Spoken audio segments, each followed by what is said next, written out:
We can play a little bit of Dream Daddy, but it's the mobile one, so I don't know why the screen keeps cutting off like that. I don't know how to fit it. It says it's supposed to be fitting to the screen, but it's not. I don't know. We can see how this goes. We can try the free. I've played it before, the little free version, because I hate paying for stuff.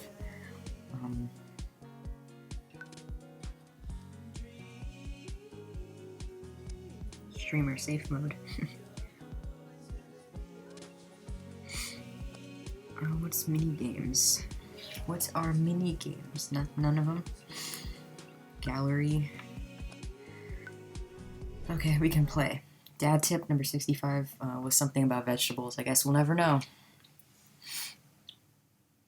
Okay, so someone's sleeping. They're making sleeping sounds. Amanda says, "Dad," and you're snoring. She's like, "Dad, wake up. Wake up, pretend to be dead 5 more minutes. I guess we'll wake up." I finally open my eyes and sit up. I'm lying in the middle of the living room, spooning a moving box. I yawn and stretch. "Morning, Manda Panda." Yikes. Dad breath. Go brush your teeth. Dad tip 62. Whistle while you work. Oh, I guess I should change the stream name from Mario Kart.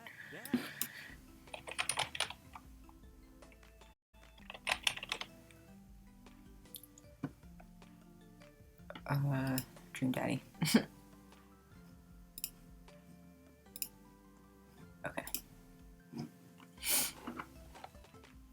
Okay, we can make our dad.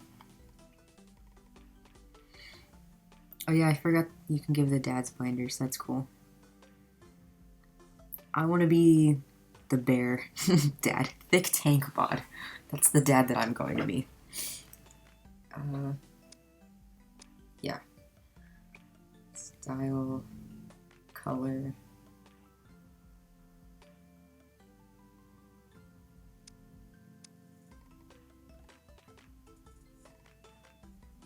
Heads. That one's cute. We can have some shadow. What kind of hair do we want? I kind of liked that one that was like pulled back.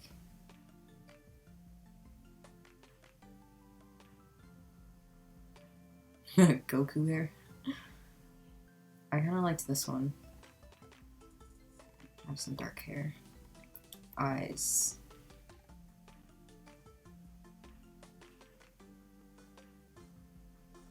I kind of want to leave the eyes as they are.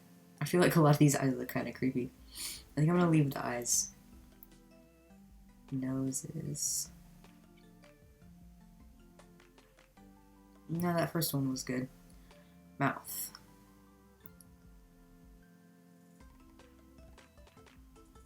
I think the mouth that's there is fine. Brows.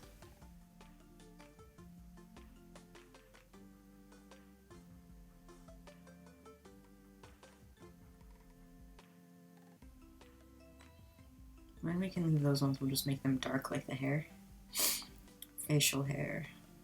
Mustache. Beard.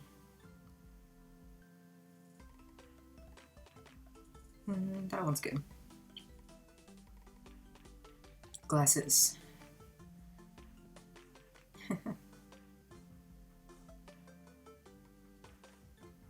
Yeah. The gray ones are nice. Piercings. So earrings, nose ring, lip ring. Sure, we'll have an earring, why not? Clothes, okay.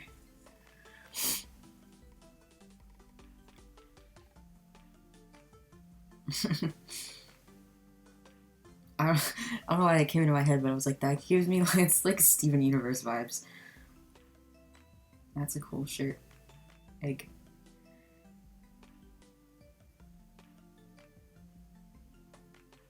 Cats. I don't want to wear a suit. I want to be chiller than that.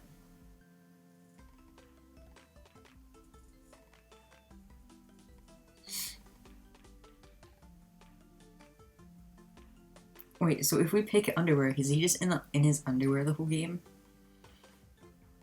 That would be wild. I think I'm gonna pick this one. I like that. Name that dad. I guess this dad is me, so I'm gonna type my name.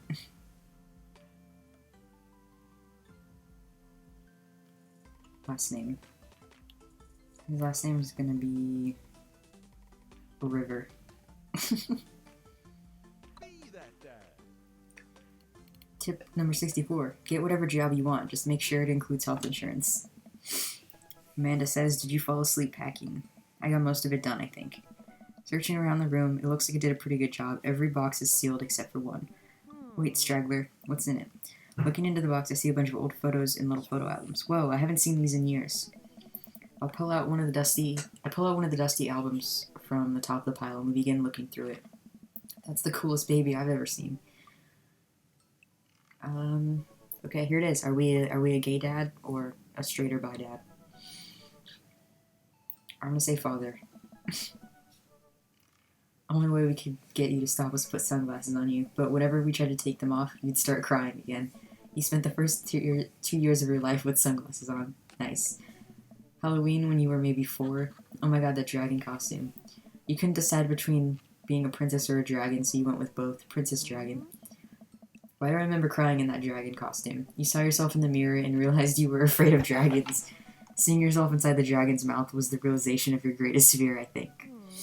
Right, yep, definitely repressed that memory. And this was you in your horse phase? Haha, horse girl. Dad, I believe you named that plush horse Sir Horsington the Brave. I don't think that was his. Amanda lunges for the photo, but I quickly snatch it away and hold it above her head with my superior dad arms. Nice try. This is important blackmail for later down the road. Go ahead and try me. I've seen pictures of you and your ska band. Ouch, kid. The Communist Manifesto had a chance back in the day. I look off into the distance and reminisce about that rad horn section. Hey, it's Emma P. No, Dad, that's Emma R. I didn't meet Emma P until high school.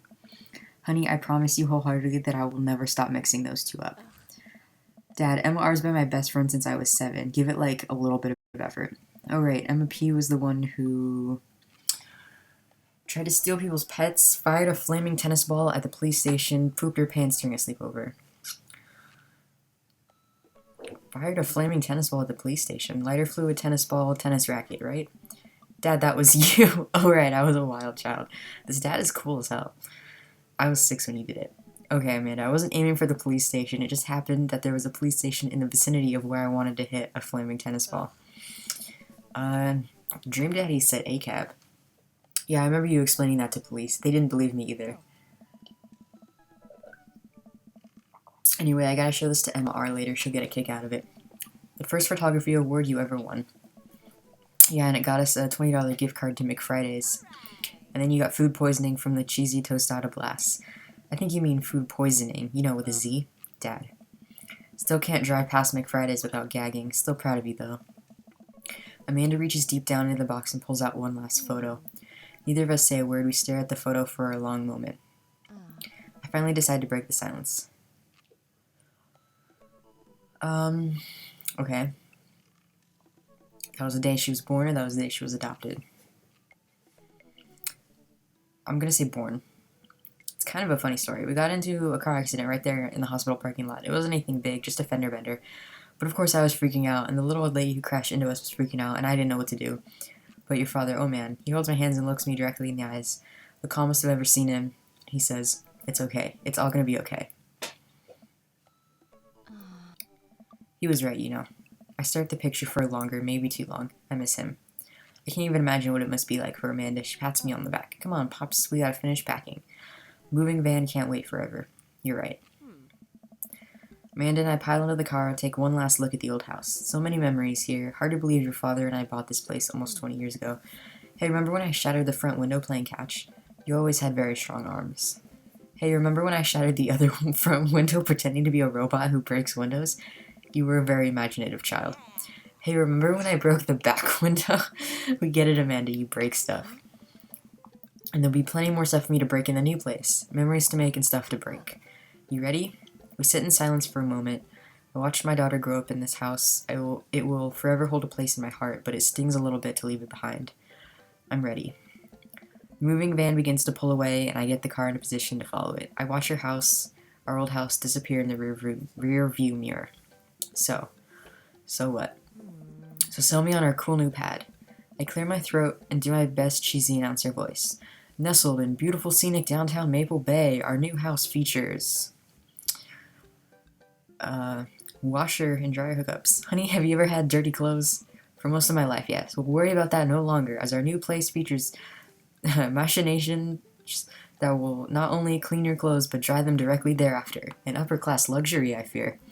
The concept of clean clothes is no longer in the hands of the fat cat upstairs, sweetie. Anyway, it's also smaller than our last house. Cozier, one might argue. Good spin. I think it's great. Won't we be closer to a lot of cool stuff that we can walk to, so I don't have to waste gas? And I mean, trying to park downtown is, Amanda, you're gonna have to learn to parallel park at some point, right? Not gonna happen, Pops.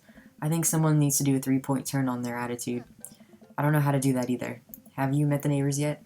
Not yet, but the neighborhood seems pretty quiet, so you won't have to chase any rowdy teens off your lawn. You are the very teen you mock when you say that, honey. I'm in my last year of high school. I'm practically dust. Yeah, you're a real don't you dare.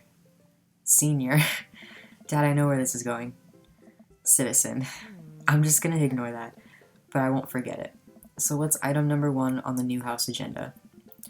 Well, first we need to forge a path through the solid wall of boxes that's blocking the living room. I still have to install the washer and dryer. We need to go grocery shopping. Pops, cool your jets. You have to promise me that we're gonna take a break and explore the neighborhood. Okay, you're right. We'll get some work done and then check the area out. We pull up to the new house and step outside. The lawn is freshly mown, and the for sale sign is still in the yard. Hi-ya! And with a swift kick from Amanda, the for sale sign is no more. Nice form, Sweet Pea. I got a problem with authority. I'm so proud. Man, all that karate chopping tuckered me out. I could really go for a sandwich. An ice cream sandwich. Sweetie, it's 10 a.m. We need to unpack first. As much as I would also like to enjoy a delicious and healthy ice cream sando right now, we got work to do, kiddo. And we need to make it snappy because there are 5 sealed crates of DVD boxes blocking off the bathroom and I gotta pee real bad. Well, don't let the entire cast of all 13 seasons of Shark Tank but with actual sharks stand in your way. Let's get to it. Dad tip number 88, pay your bills early. I get to work unpacking the various boxes around the living room. A couple hours pass and I get some good work done. The washer-dryer unit is both washing and drying, and we can actually walk through the living room without tripping over boxes. First visitor already?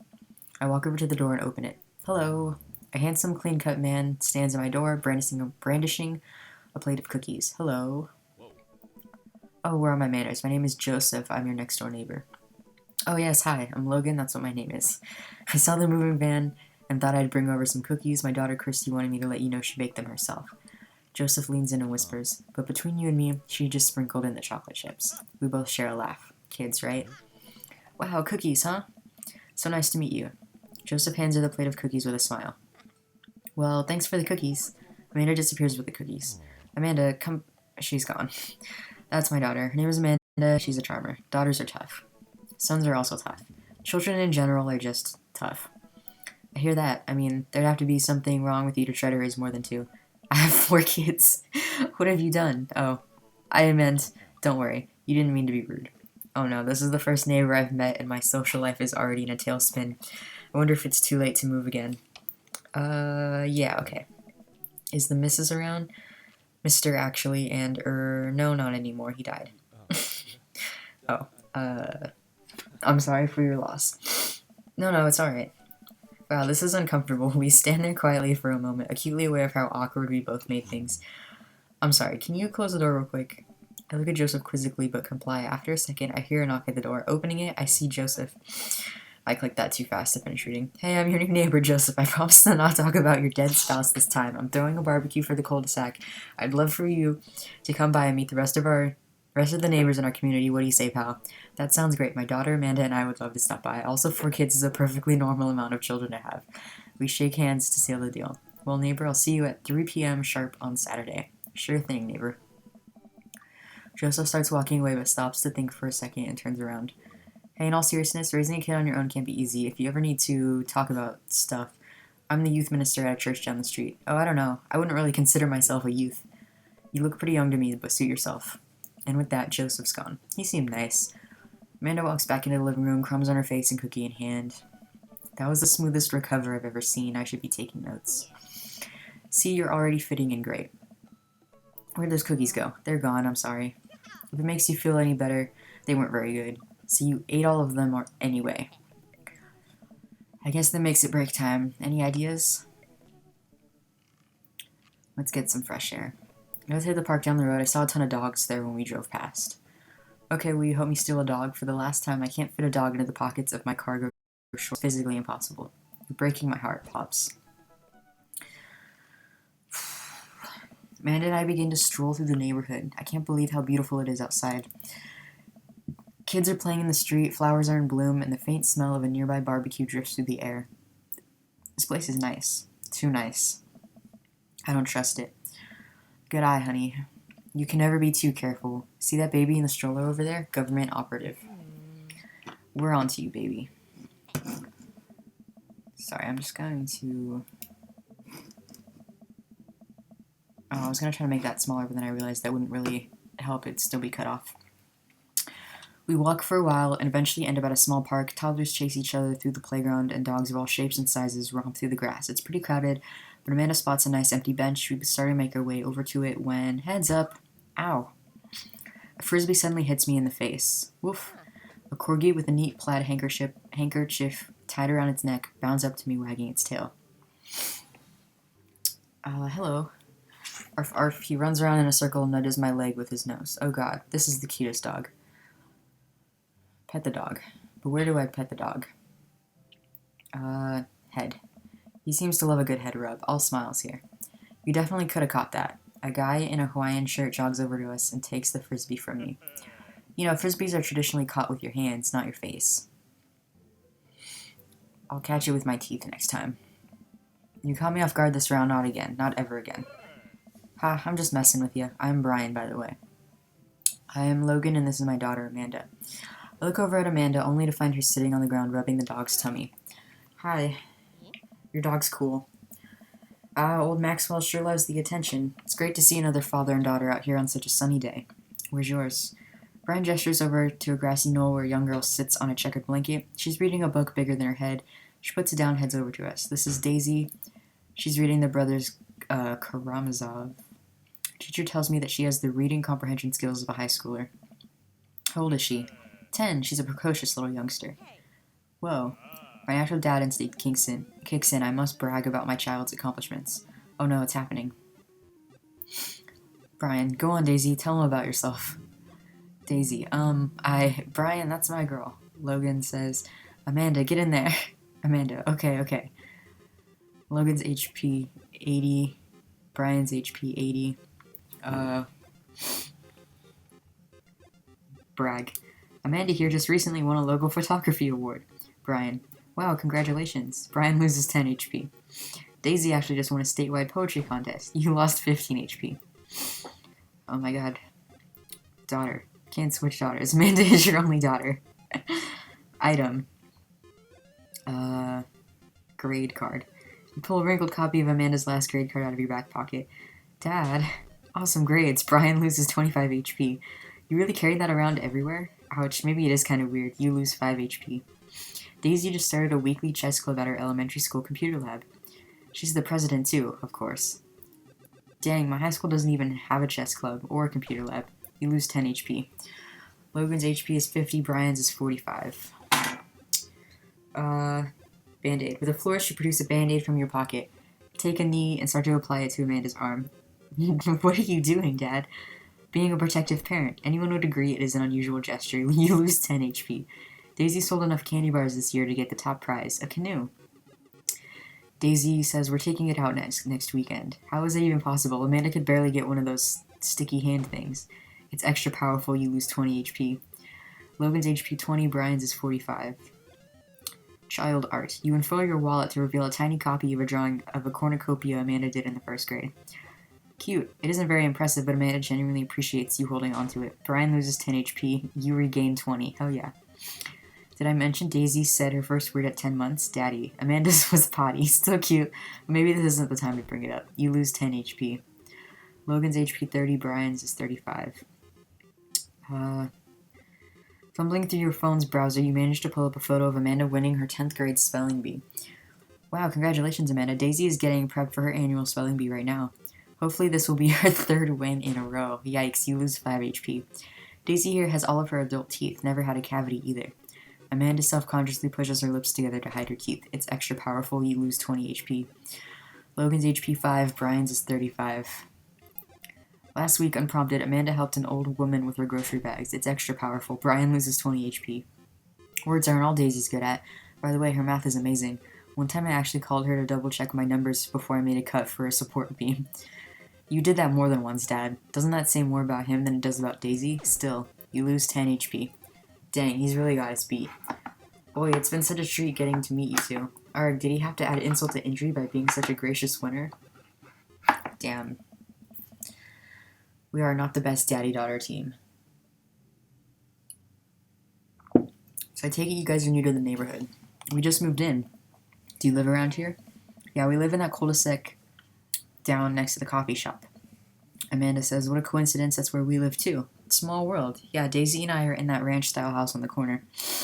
I know that house. It's just like ours, but slightly bigger and better landscape. Does this guy have to outdo me at everything? What a lovely place. Well, I don't want to take up any more of your time. Really nice meeting you guys. You'll have to stop by at some point. Yeah, definitely. Bye. Brian and Daisy walk further into the park with Maxwell, happily trotting along in tow. Logan says, do you get the feeling he was trying to one-up us? Trying and succeeding. I can't believe that kid's only 10. What was I even doing at her age? I believe you had a bit of a thing for horses. Shame that didn't pan out. Could have majored in comparative horse studies. It's not too late to minor in horse creative writing. Too close to the truth, Dad. Let us never again speak of the fantastic adventures of Sir Horsinian the Brave, an epic in 7 parts by Amanda River. We laugh off the horse epic and walk around at the park a bit more, enjoying the day.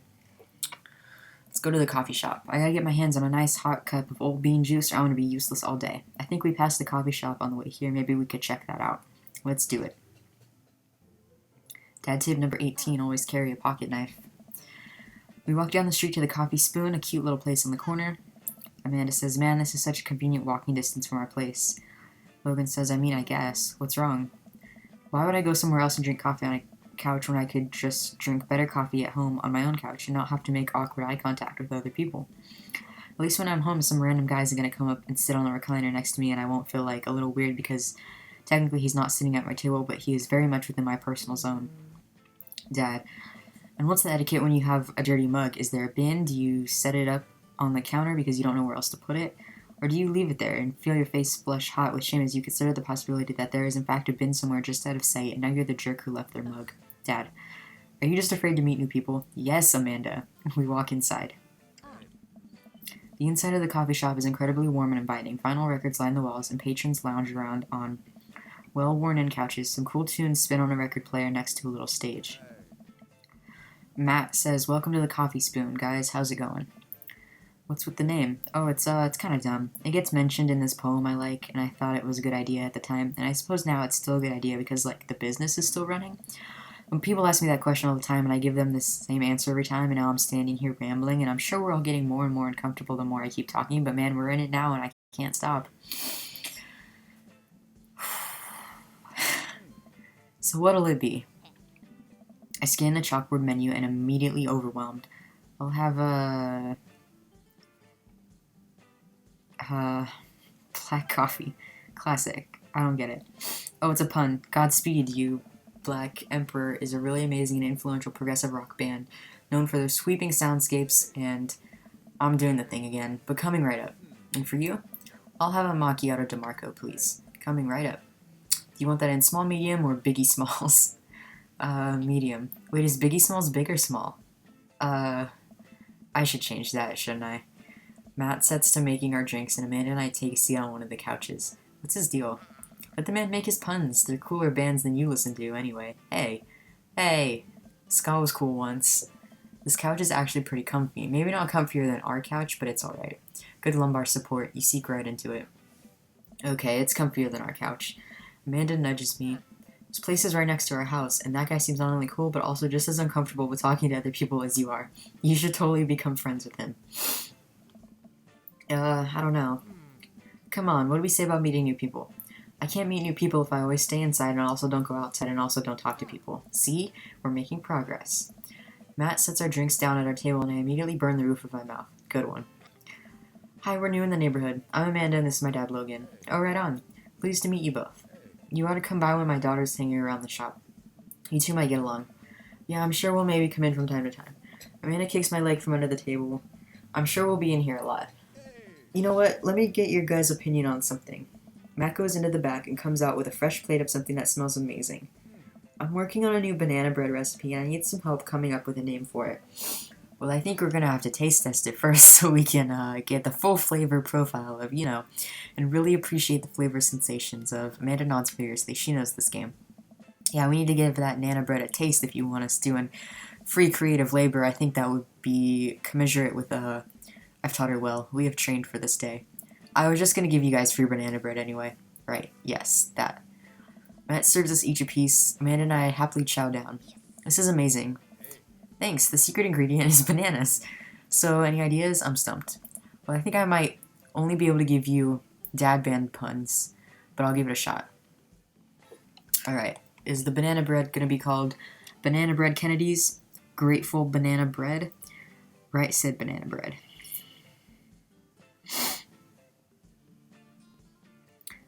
I kind of want to go for Grateful Banana Bread. Like the jam rock band fronted by Jerry Garcia. That actually has a nice ring to it. Really? Yeah, Grateful Banana Bread. Strong decisions. That's art, baby. I wanted to say baby because I thought it would sound cool, but once I said it, I realized that it just doesn't sound good coming out of my mouth, and maybe I should just leave saying baby to the professionals. Enjoy your coffee. Thanks, baby. See, it sounds good when you say it. I don't think it did. Across the way, a man catches my eye. He sits by himself, brooding over a cup of coffee. Our eyes meet just for a moment. I hastily look away, hoping he didn't catch me staring. Who is that? We finished up our drinks and head out. Thanks for stopping in. Take care. Okay, now that we're full of caffeine, where to? I need a nap. We just had coffee. Have you ever known me to play by the rules? Your father is a rebel, sweetie. Now all aboard the train to Sleepy Time Junction. Dad tip 86. Always try your best at everything. As we're walking home, I hear heavy footsteps come up behind us. Logan, bro. I turn around and am greeted by a familiar face jogging up to us. Craig? Bro. Holy wow, I haven't seen Craig in forever. It's been too long, dude. Yeah, wow, you look great. Haha, yeah, I cleaned up my act. Cleaned up his act? Are you kidding me? He's ripped.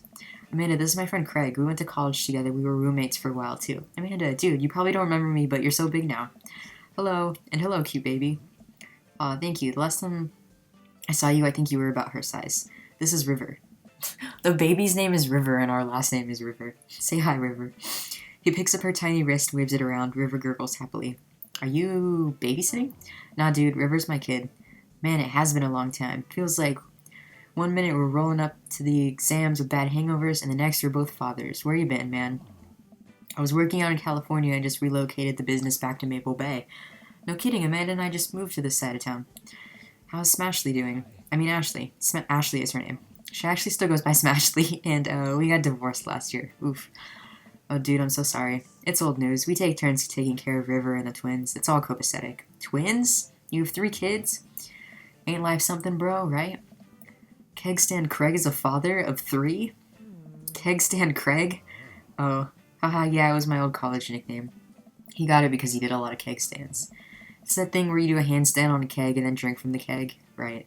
He was very good at it. Oh, bro, I hate to be that guy, but I'm in the middle of my daily jog. I really need to keep up my heart rate. Brought River along for, resistance training. You jog daily? I jog yearly.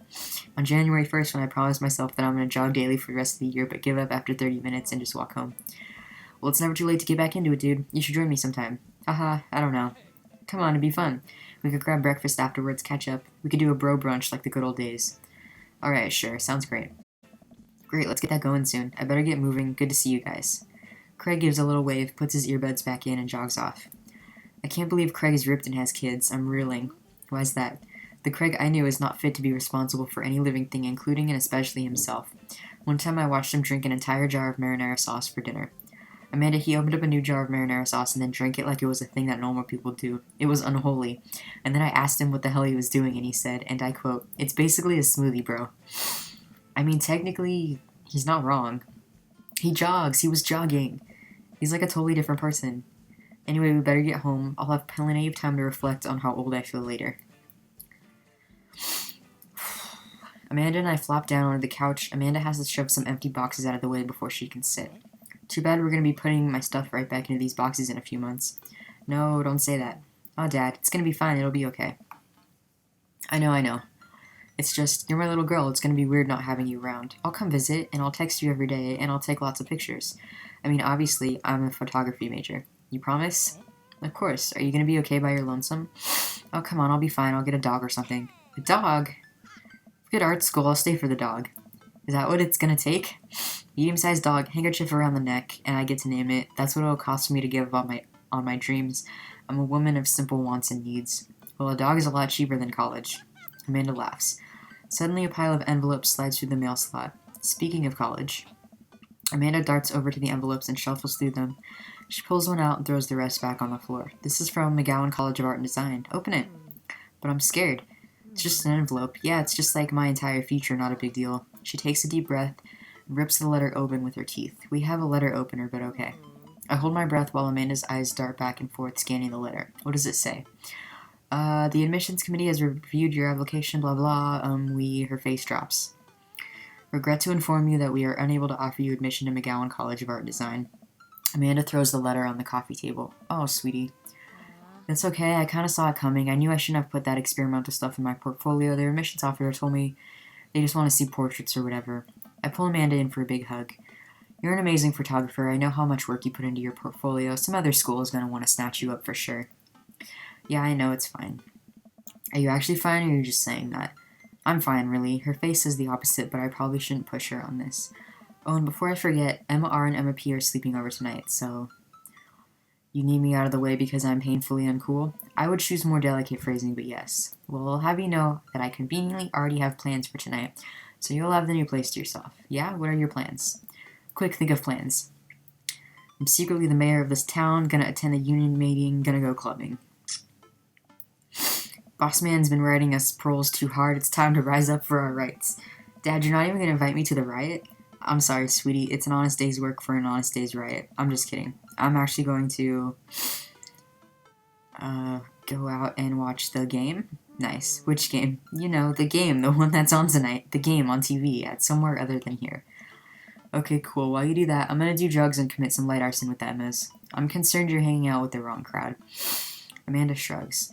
I would have expected you guys to be up to white-collar crime by this point. Maybe money laundering at the least. I'm a street rat, Pops. You're kidding about doing drugs and crime, right? Yes, Dad. Just making sure. I give her a pat on the head. Have fun with your sports. Are you being sarcastic? No, making fun of sports is played out. Alright then. I do some light cleaning around the house and decide to clear out right before Amanda's friends arrive. Before I leave, Amanda stops me. Hey, don't forget that you have that meeting with my English teacher tomorrow. Alright, Mr. Vega. Yep, totally remembered. I'll be there.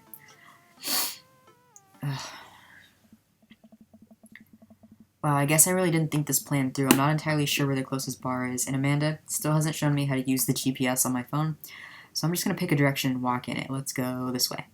Cool, okay, we're marching. We're marching in the direction of the game, any game, really. In the distance, could it be? A big burned-out neon sign hangs above a tiny dive bar. Jim and Kim's, huh? Alright, it'll do. The bar is small and dimly lit. Crack of pool balls sounds in the back as patrons laugh and joke. A string of multicolored Christmas lights hover above the bartender. I can't tell if he's Jim or Kim. I'll pull up a seat at the bar. What'll it be? 1 beer, please. Sure thing, boss. The bartender slides me an ice-cold beer. I take a sip and enjoy the refreshing taste. Say, are you Jim or Kim?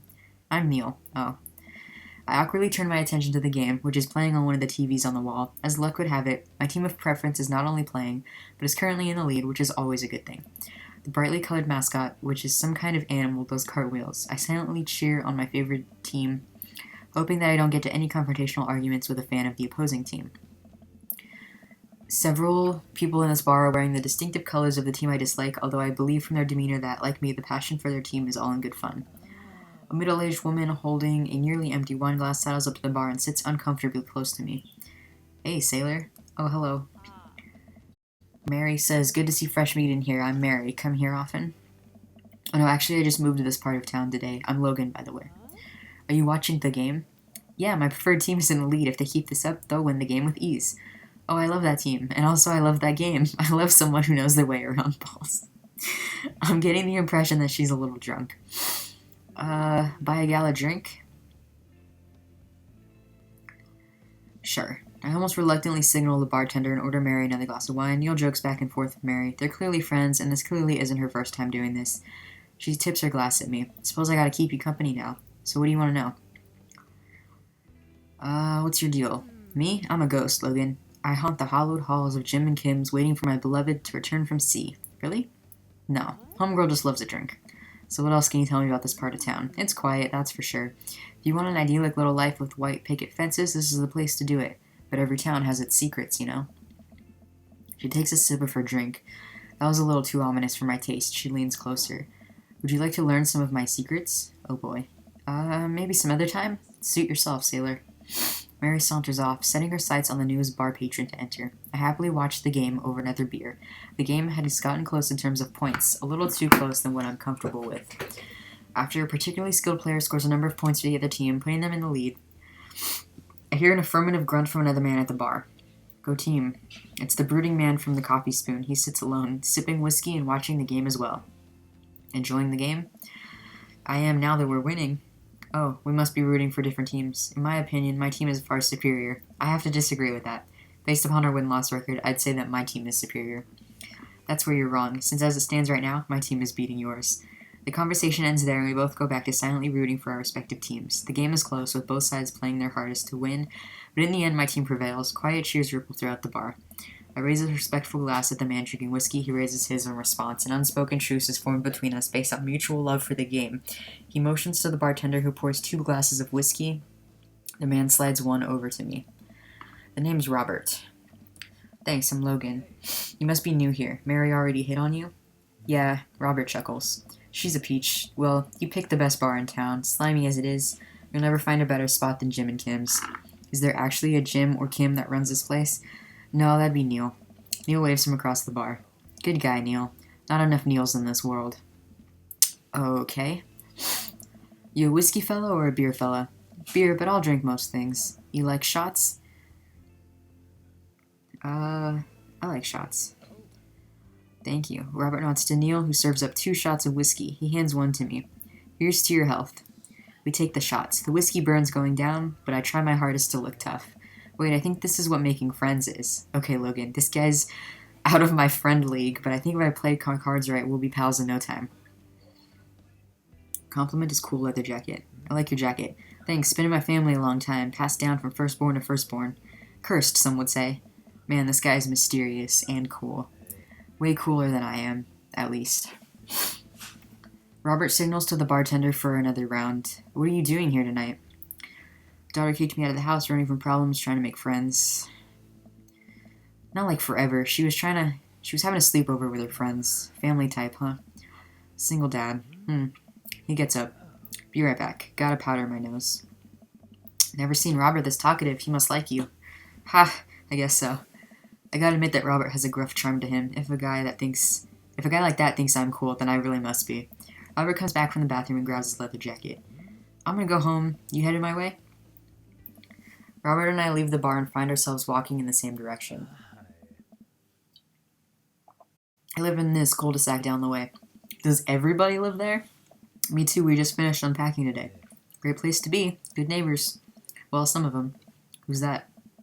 We get to Robert's house, which is just a few houses away from mine. We stop, he turns to me. I don't kiss and tell, Logan. So are we doing this or what? What? You know, do you want to come inside or not? A wave of realization rushes over me. I blush.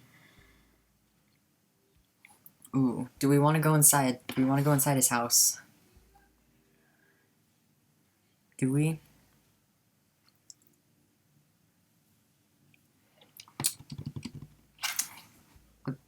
Sure. Smile and nod. Let's do it. Following up to his door, he funnels with his keys for a second, unlocks the door, leading me inside. The moment the door closes behind us, he pushes me up against the wall and kisses me, grabbing my hips. Uh-oh. Robert says, come on. He grabs my hand, leads me up the stairs, and into what I assume is his bedroom, but it's so dark that I can't see anything but Robert's intense expression. Kisses me again, and I can hear him shucking off his jacket. I clumsily take off mine, too. His hands roam down my chest, and suddenly he's tugging at my belt. I don't normally do this. Do you want to stop? Do we want to stop? I feel like we should stop. I don't want to do this. Actually, I should probably get going. Robert steps back. Alright, I think I'm gonna head home. I'm sorry. No, it's cool. I head home, my head still spinning with the anxiety of turning Robert down. The sight of the couch helps me compartmentalize, though, and before I know it, I'm having dreams about my teeth falling out. Dude, I always have teeth dreams. Dad tip number 1, don't forget to floss every day. I wake up to a text from an unknown number. Rise and shine, early birds. Still want to work out? This is Craig, by the way. Holy crap, it's 6 a.m.? Who does 6 a.m. anymore? Without realizing it, I drift back to sleep. Whoops, must have winked back out. Check my phone again. Hey, bud, still want to get your swole on? I'm ready to tear up the track. Hit me up. God, the last thing I want to do right now is work out, but it is Craig. I do want to catch up. Alright, we'll go meet up with Craig. Hey, my man, I need a few minutes to wake up, but let's meet in 20. After a few seconds, another text comes in. Sure thing, meet me at the gym. I stretch and my bones creak. I gotta stop falling asleep on the couch. I throw off my blanket and, hey wait, I don't remember falling asleep with a blanket. Amanda must have tucked me in after I fell asleep. Bless that child. I reluctantly brush my teeth, throw on the only clothes I own that are even kind of gym appropriate, and head out. The neighborhood is quiet and serene this early in the morning.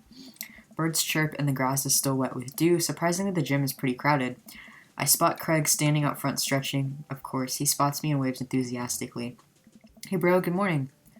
Hey, good to see you, man. You good? Yeah. I'm definitely not as pumped up as he is. Maybe I should have had some coffee before I left. You ready to kick some butt? Gotta stay posy, dude. With your help, I am. Or just help. I'm gonna say with your help. I got the feeling this is gonna be less of me kicking butt and more the gym kicking my butt. But I can handle it with you here. Dude, bro, that means a lot. As we head to the gym, I'm immediately intimidated. All these people look like they could break me in half, and it seems like Craig is friends with all of them. He high-fives and finger guns all the cool jocks in the room. They look like they could and would steal my lunch money to spend on protein shakes. Come on, bud, let's warm up. We head over to the treadmills and start walking. Okay, I can walk. Walking is good. This is a decent place to be walking. So I know we're on treadmills, yes. And those over there are ellipticals. Very good. What is all this other stuff? Craig laughs. They might look a little scary, but I guarantee that all of them serve a specific purpose for building muscle mass. I watch as a dude in a muscle tee flexes a muscle I didn't know existed on a machine I think was once used to process grain into flour. What is that? Why is that guy doing that to himself? That's a good question, bro. What do you think he's doing? Using a medieval torture device. There's a tiny man in there, right? And he did something that the court found unfavorable. Now that muscular dude is doling out justice in the form of pain. What? Oh no, Craig is turning up the speed. I better do the same. How long have you been doing the buff thing? Couple years. And what do you do when you're not dadding or working or buffing? Oh, I coach my twins' softball team. That still counts as both dadding and buffing. I keep busy. What do you do for fun?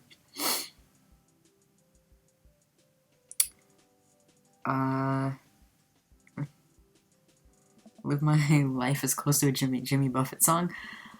The goal is to live with as few worries as I can muster. The lost shaker of salt was a metaphor. A metaphor about what? About not being able to shake salt onto something. We're jogging now. Oh god, we're jogging now.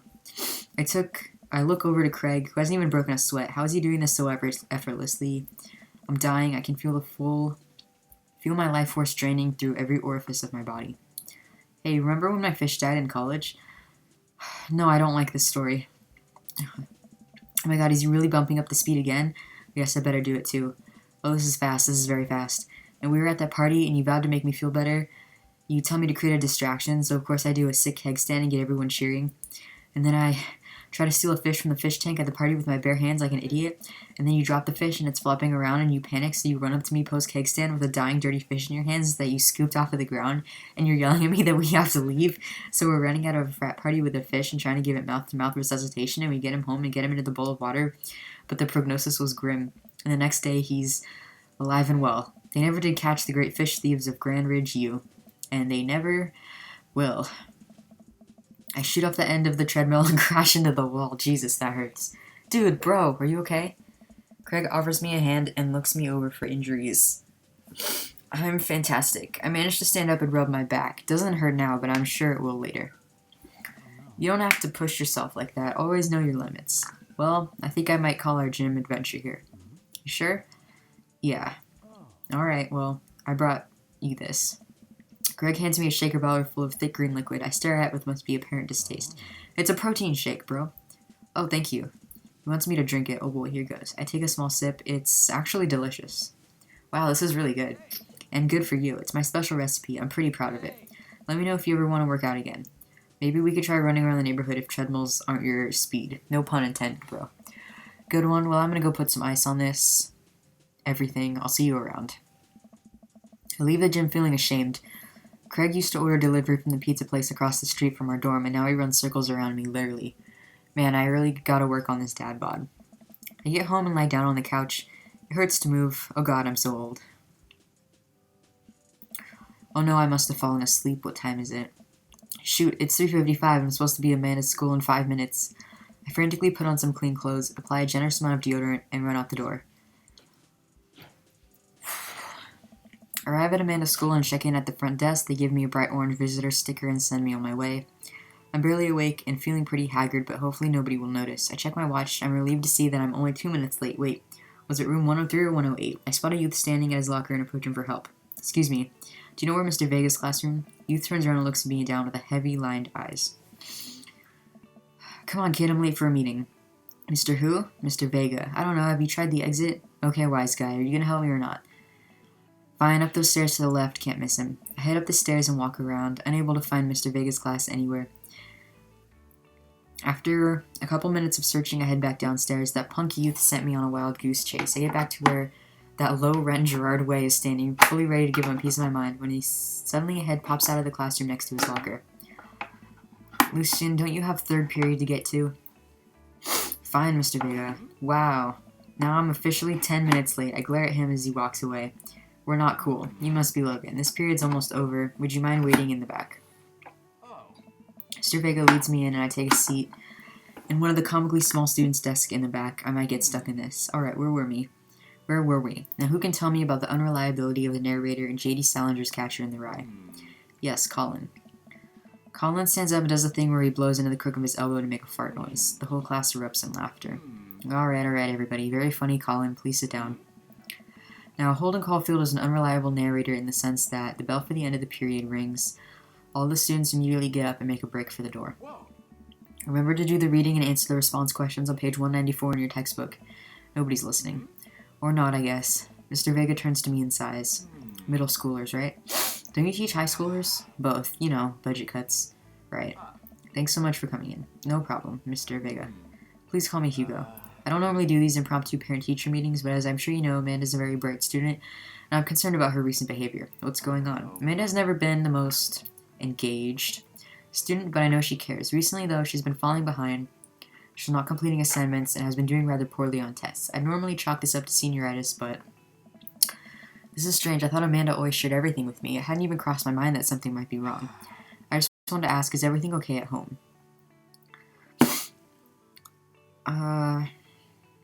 We just moved? Well, we just moved recently, but it was only to the other side of town, and Amanda was more excited about it than I was. See if you can talk to her about it. I know she values you a great deal and would appreciate your guidance. If she keeps heading down this road, I know how important art school is to her, and I would hate to see her miss out on scholarship money that she clearly deserves. I'll make sure to talk to Amanda. Thanks for letting me know, Hugo. Anytime. On my way out, I stop. Thinking for a moment, I turn to Hugo. Hey, Hugo? Yes. Did you ever catch that rye? Yes. I leave the classroom and make my way out of the school. I'm still a little bit in shock that Amanda was able to hide this so well from me. She's always been such a force for positivity in my life, especially after we lost her father. Amanda must be done with classes for the day by now. I'm sure she would appreciate the ride home. Maybe I can talk to her about what's going on. I pull up to the carpool. Amanda hops in the passenger seat. So, did you have a fun gossiping about me? Mr. Vega and I actually just gossiped about our celebrity crushes. So you talked about Mario Batali the whole time? It was a very productive meeting. I'm pretty hungry. Can we grab some dinner? Sure thing. Let's go to the mall food court. Does that sound good to you? Yeah, sure. Why the mall? Jeez, can't a dad take his daughter to the mall? Will you buy me things? I will buy you a thing. Singular. Sounds like a deal to me. We drive in silence for a short while. Amanda plays a game on her phone. I should say something. You know, sometimes when a kid gets older, they find that they have to keep things hidden from their parents, and that's okay, because sometimes that's what kids do, and that's okay. But sometimes it's good to have the parents' perspective because, you know, maybe the parents have also dealt with similar situations. Maybe they're a little cooler than you give them credit for. Anyway, what I'm trying to say is, it's good to share. Love you. Have you been reading my tweets? Do you have a Twitter? What? Never mind. Look, sweetie, Mr. Vega said you haven't been participating in class and you're not turning things in. Oh, I'm fine. Pops, senioritis and all that. I thought you liked Mr. Vega's class. It's fine. He's fine. We pull up to a stoplight and I eye Amanda. She's still texting. Just, I want you to know that you can talk to me about anything. Uh-huh. I can tell whatever it is. She doesn't want me knowing about it. That's frustrating. I heard MR is going to that fancy art school in California. That's exciting. Yep. Are you bummed that you guys aren't going to the same school? Yep. Amanda keeps texting. She stifles a laugh. What's so funny? I don't think you get it. Okay. Who you texting? Noah. Who's Noah? My friend. Does he go to your school? Yep. Do you like Noah? What? No. Dad. Ugh. I can't believe you would. Dad. I mean, geez. Why would you? Ugh. Gross. Sorry. Just asking. Dad, he's just my friend. Guys and girls can be friends. He's my friend. Okay. Jeez. This is going well. Well, good talk. Love you, kiddo. She leans forward and turns up the radio. I guess that conversation is over. To the mall, then.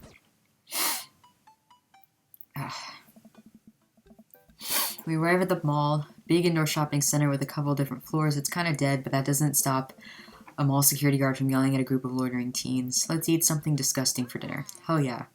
Language, missy. Heck yeah? Better. We approach the food court and evaluate our options. There's greasy restaurant after greasy restaurant. My heart burns just looking at the menus. Nobody looks happy to be here. What are you in the mood for? Bread dipped in sugar, bread with cheese on it, or do you just want me to inject some fat directly into your bloodstream? I extend my hand to her. Would you do me the honor of sharing some nachos? She takes my hand with a grin. It would make me the happiest, cheesiest girl alive. We order a giant pile of chips and unnaturally orange cheese from a very unenthusiastic and possibly stoned teenager. We take a seat at a rickety table and dig in. These are bad. These are very bad, but also strangely delicious. We have to eat through the pain. We enjoy the fluorescent cheesy goodness together until we're all out of nachos. So, something's been bothering me for a while. Can you explain memes to me? Sigh. Which meme? All memes? Amanda sighs deeply and places her head in her hands. Dad, it's complicated. See, memes are inside jokes shared by a bunch of people that get less funny the more people do it. So the problem is that by the time a meme gets to you, Dad, all his youths have already done the joke to death. And what's worse than that is that movies and TV video games will try to jump in on the meme train, but just based on how long it takes to make them, the meme will be long dead by the time it comes out, so it just dates it and isn't funny. Oh shit, what up? Dad, please. Anyway, changing the subject. Where to now? Wanna go to that goth store? What? You know, the one that's all black and tries to establish itself as anti-establishment despite being an exact representation of the establishment? I don't know what store you're talking about. You know, the one where you combine chain wallets, then it's basically an assault on what people fought so hard against in the punk and hardcore movements of the 70s and 80s. Dude, you gotta be more specific. The one you threw up in that one time. Oh, that one. Amanda runs into the store with me trailing behind her. She makes a beeline for the back. There it is. You can still see the outline, kinda. I'm so proud. Speech. Amanda. Speech. Alright, I'll do it if you stop chanting. Amanda stops immediately. I clear my throat. Thank you all for joining us here today to commemorate a historic moment that would forever shape history. On a day very much like today, some 5 years ago, our own Amanda Ann River had too much blue raspberry slushy on an outing to the mall. After begging her father to take her to Dead, Goth, and Beyond to buy rainbow suspenders, she proceeded to throw up all over a display of My Chemical Romance merchandise. Her loving father then had to pay for said merchandise, which to this day remains among our possessions. Thank you. Amanda is moved. She begins clapping, slow at first, then faster, more vigorously. Several other patrons turn their heads. One of them also starts clapping. I bow my head. Oh hey, chain wallets. While Amanda busies herself looking at band t-shirts, I try to find something of interest to myself. Not much for a dad to look at in Dead Goth and Beyond. Band t-shirts, ironic mugs, or check the clearance bin. Let's check the clearance bin. There's a big cardboard box of marked down items. I'm pretty sure $4 for purple eyeliner is a good deal, I think. I wonder if I would look good in purple eyeliner. Hell yes, I would. Look, this is very important to me. I overhear a stifled argument over the cash register. An older gentleman is carrying a garment and showing it to a bored-looking cashier with pink hair. I can see that. Don't know what to tell you, dude. I just work here. Listen, when I bought this online, the website said this blouse was Victorian-inspired. However, when I received it, it clearly held the trademark of Edwardian dressage. Do you want a coupon? I can give you a coupon. Will you leave if I give you a coupon? Is there a manager present? People have to know what they're buying. I am the manager. I see. Well, it would seem that I have outstayed my welcome. Good day, shopkeep. Your superiors will receive a strongly worded letter by post. Whatever, dude. The man whirls around and storms out, his literal coattails trailing behind him. Can't tell if they are Victorian-inspired or Edwardian in nature. Amanda trots up to me with a t-shirt in her hand. Oh boy, here it comes. Hey, Dadtron 5000. Yes, I'll buy it for you. Wow, that was easy, thanks. At least it's only one this time. Amanda plops the shirt onto the counter and grins at the cashier. I love your hair. The cashier says nothing and rings Amanda up, radiating hatred. I hand her a 20. So what was that guy's deal? Cashier rolls her eyes so hard I'm worried she'll pull something. That's Damien. He's in here all the time. He's obsessed with Victorian fashion or whatever. She hands him her bag and it's clear the conversation is over. We make our way out of the store and head home to get some rest. Amanda and I sit on the couch trying to find something to watch over bowls of ice cream. Oh cool, Long Haul Paranormal Ice Road Ghost Truckers is on, your favorite, right? Oh hell yes, they have to make it over the Canadian tundra before the ice road melts, but also they're hunting ghosts. Also the trucks are haunted. This is an episode I've already seen, but it's one of the best. Callum and Flint Dogbone, the twin brother truck driving ghost hunting duo, find themselves in the greatest peril yet. Callum says, oh no, the ghost done got control of the truck. I can't steer on them there damn ice roads. Flint says, let me use this EVP meter to try and communicate with the spirits. Flint, we're about to die. I almost got it. If you listen carefully, it sounds like it's saying you're going to die. That's because we are about to die. Amanda says this is art.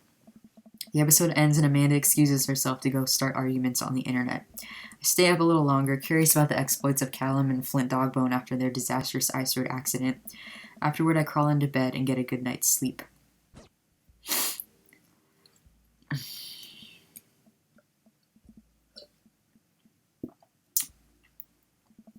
Morning, sleepyhead. I say 5 more minutes. Amanda says, you've never ever let me have 5 more minutes, so get up. Fine. We have cereal for breakfast and spend the morning putting together furniture. Amanda's much better at interpreting the tiny manuals. We're able to put together a few shelves and one desk, but I'm pretty sure it was supposed to be a bookcase. So you excited for the cookout today? If there's food, I'm excited. I'm all over those terrible store-bought sugar cookies that everyone brings to parties. Yeah, those are bad, which means there are more for me. Don't you want to meet some of the people in the neighborhood? I'll probably end up standing uncomfortably in the corner with a plate of food and hope that nobody talks to me. Dad, you're a beautiful work in progress. We will get that butterfly to emerge from the cocoon. Social butterfly. Well, we better start getting ready. We definitely don't want to be late. What? No, we have to be fashionably late. Who shows up to a cookout on time? You know what? We're going early, just because you said that. I head out the door and Amanda reluctantly follows. We walk across the street to Joseph's house with a store-bought veggie plate. I'm a terrible cook if it doesn't involve a grill. I guess we're not as early as we thought we were. Joseph's backyard is already packed with people and the smell of hot dogs wafts through the air. Small children run through a sprinkler and adults chat in small clusters. I set our veggie plate down on the table next to 2 other veggie plates. Hey, there's Joseph.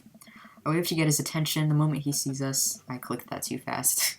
Joseph, welcome. I'm glad the 2 of you are here. And you brought veggies. Let me introduce you to my family. Kids, come over here. This is Chris, my eldest. Hi. This is Christian and Christy. They're twins.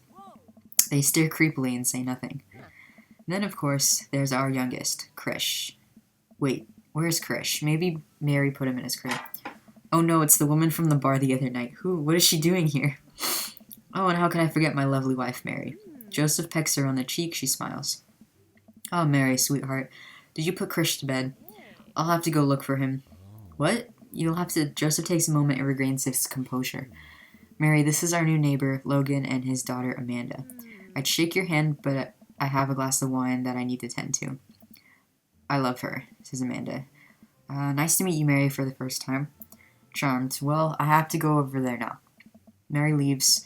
Oh god, this is so awkward. I wonder if Joseph knows. I wonder if Mary knows that Joseph knows. I wonder if Joseph knows that Mary knows that I know. It takes all of my energy not to run away from the barbecue and start fresh in a new city.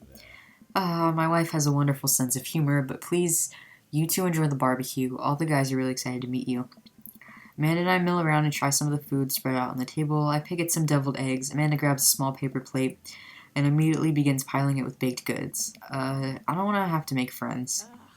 Come on, Dad, who are you gonna party with when I go off to school? But I don't want to have to do pleasantries. Dad, they're gonna talk about weather. Go do it. Make a friend.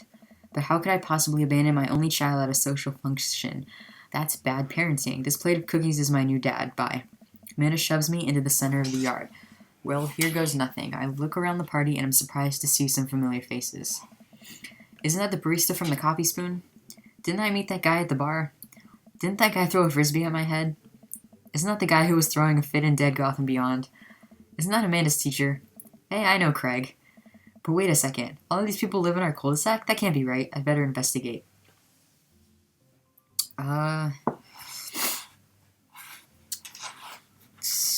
Talk to... Who do we want to talk to first? I guess let's start with Robert and Brian. I glanced across the yard and noticed Robert and Brian chatting over drinks. Man, I don't think I want to deal with being one-upped by Brian or whatever happened with Robert last night. Oh no, they caught me staring. Oh no, Brian's waving me over. Shoot. I flash a smile and walk over to them. Hey, guys. Logan, how the heck are you? Settling into the neighborhood all right? Oh, you betcha. Got the living room in order, at least. That's great to hear. I've been doing some living room work as well. Finally got the 50-inch in there. The game looks great in high def. Oh, boy. Logan, have you met Robert yet? Yeah, we've met. Robert regards me over his whiskey. Good seeing you again. We were just talking about my most recent camping trip. Spent a night out in the woods with Daisy and Maxwell. She's definitely an outdoorsy one. Even caught her first fish. It's good to see you taking your daughter out like that. I bet she loved it. And it's great that she loves the outdoors. Mine loves being inside. Brian raises his eyebrows at me. Being inside making art. She won a local competition for that art. Yep. Did I put it on too strongly? Robert stares at me blankly for a second. Anyway, I haven't gone camping in years. Not since the last time. Same here. Well, things change once you have a kid. Wait, what happened the last time? Robert takes a long sip of whiskey. Well, Johnny Boy and me were out in the back country. Johnny Boy's a strong kid. Met him in my army days. Comes from Kansas. They build 'em tougher out there. Anyway, things go south pretty quick. Johnny Boy breaks his ankle when the rope bridge snaps. You could see the bone popping out through the skin. Johnny Boy's screaming now, crying for his mama, losing blood. We're 2 days out from the next living soul, and here I am with my dear friend bleeding out in front of me. I'm able to dress the wound, but now I got a fireman carry a 6 foot, 180-pound man over some of the toughest terrain I've ever been in. Won't lie to you. There were moments during those 2 days when I thought about leaving old Johnny Boy, but you have built a bond with your brothers in arms, and that bond never breaks. I got that boy back to civilization, but I lost some of me out there. I guess that's camping for you. Brian and I stare in disbelief. Robert takes another long sip of whiskey. I'm just kidding. My friend John and I went inner tubing down a river, and he lost a flip-flop. Missed that kid. Brian and I laugh nervously. Or am I kidding? Brian and I tense up again. I'm kidding. Whew.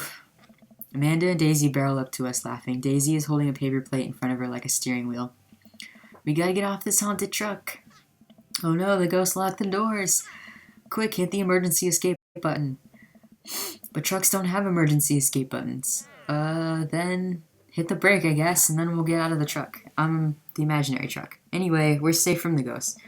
But how will we ever survive this Arctic tundra? Daisy, you might have to eat me. Are you prepared to do that? I'm prepared to do anything to survive. That's cold-blooded. I like that. Although I'm not sure I have the materials required to properly cook you. You know, that reminds me of the last time I went skiing. Robert, wait a second. Are you guys playing Long Haul Ice Road Paranormal Ghost Truckers? Yeah. Amanda and I love that show. It's the best, especially that episode where Callum hides Flint's keys and Flint retaliates by breaking an ancient curse urn that's sending spirit after him. Yeah, it's such quality reality television. I don't watch a whole lot of television, but I do enjoy that show. That and war documentaries. Alright, Daisy, I found us a couple of bugs. They're gonna make a great meal. Lots of protein. Gonna keep us from starving out here in this harsh, icy wasteland. But there's a whole table of food right over there. Daisy, it's a game. We're playing pretend. It's what kids do. Live a little. Amanda gives Daisy a handful of gummy worms from the snack table. They eat them with mock disgust. Let's go find kindling for a fire. Okay, but not an actual fire, because we're playing pretend? Now you're getting it. Daisy and Amanda run off. What a cute couple of kids. Man, I've never seen her get along with anyone so quickly. I guess Amanda just has a sort of way with kids. That's kind of amazing. Daisy doesn't really get along with kids her age. It's nice that he's not trying to one-up me this time. Maybe we can have regular friendship after all. Really? She just kind of keeps to herself. Her teachers say she spends every recess in the library. I think the other kids are intimidated by her intelligence. There it is. I wouldn't worry about it too much. Amanda was shy at Daisy's age, too. She used to have a habit of crawling under tables and crying every time we took her to a restaurant. She bit people, too. Oh ho ho, kids, right? Gotta love them. You're required by law. I hear that. Well, since they're getting along so well, maybe we should try to put together a little play date for them. They do seem to get along really well, but the thought of continually hearing about all of Brian's accomplishments is rough. Yeah, that'd be nice. Well, I don't want to take up too much of your time. Go meet some of the other fellas. Alright. Talk to Matt, Hugo, and Craig. Talk to Joseph and Damien, or burger time. I think we should grab a burger. And without further ado, let's work some magic. Joseph closes his eyes, takes a deep breath, gets to work.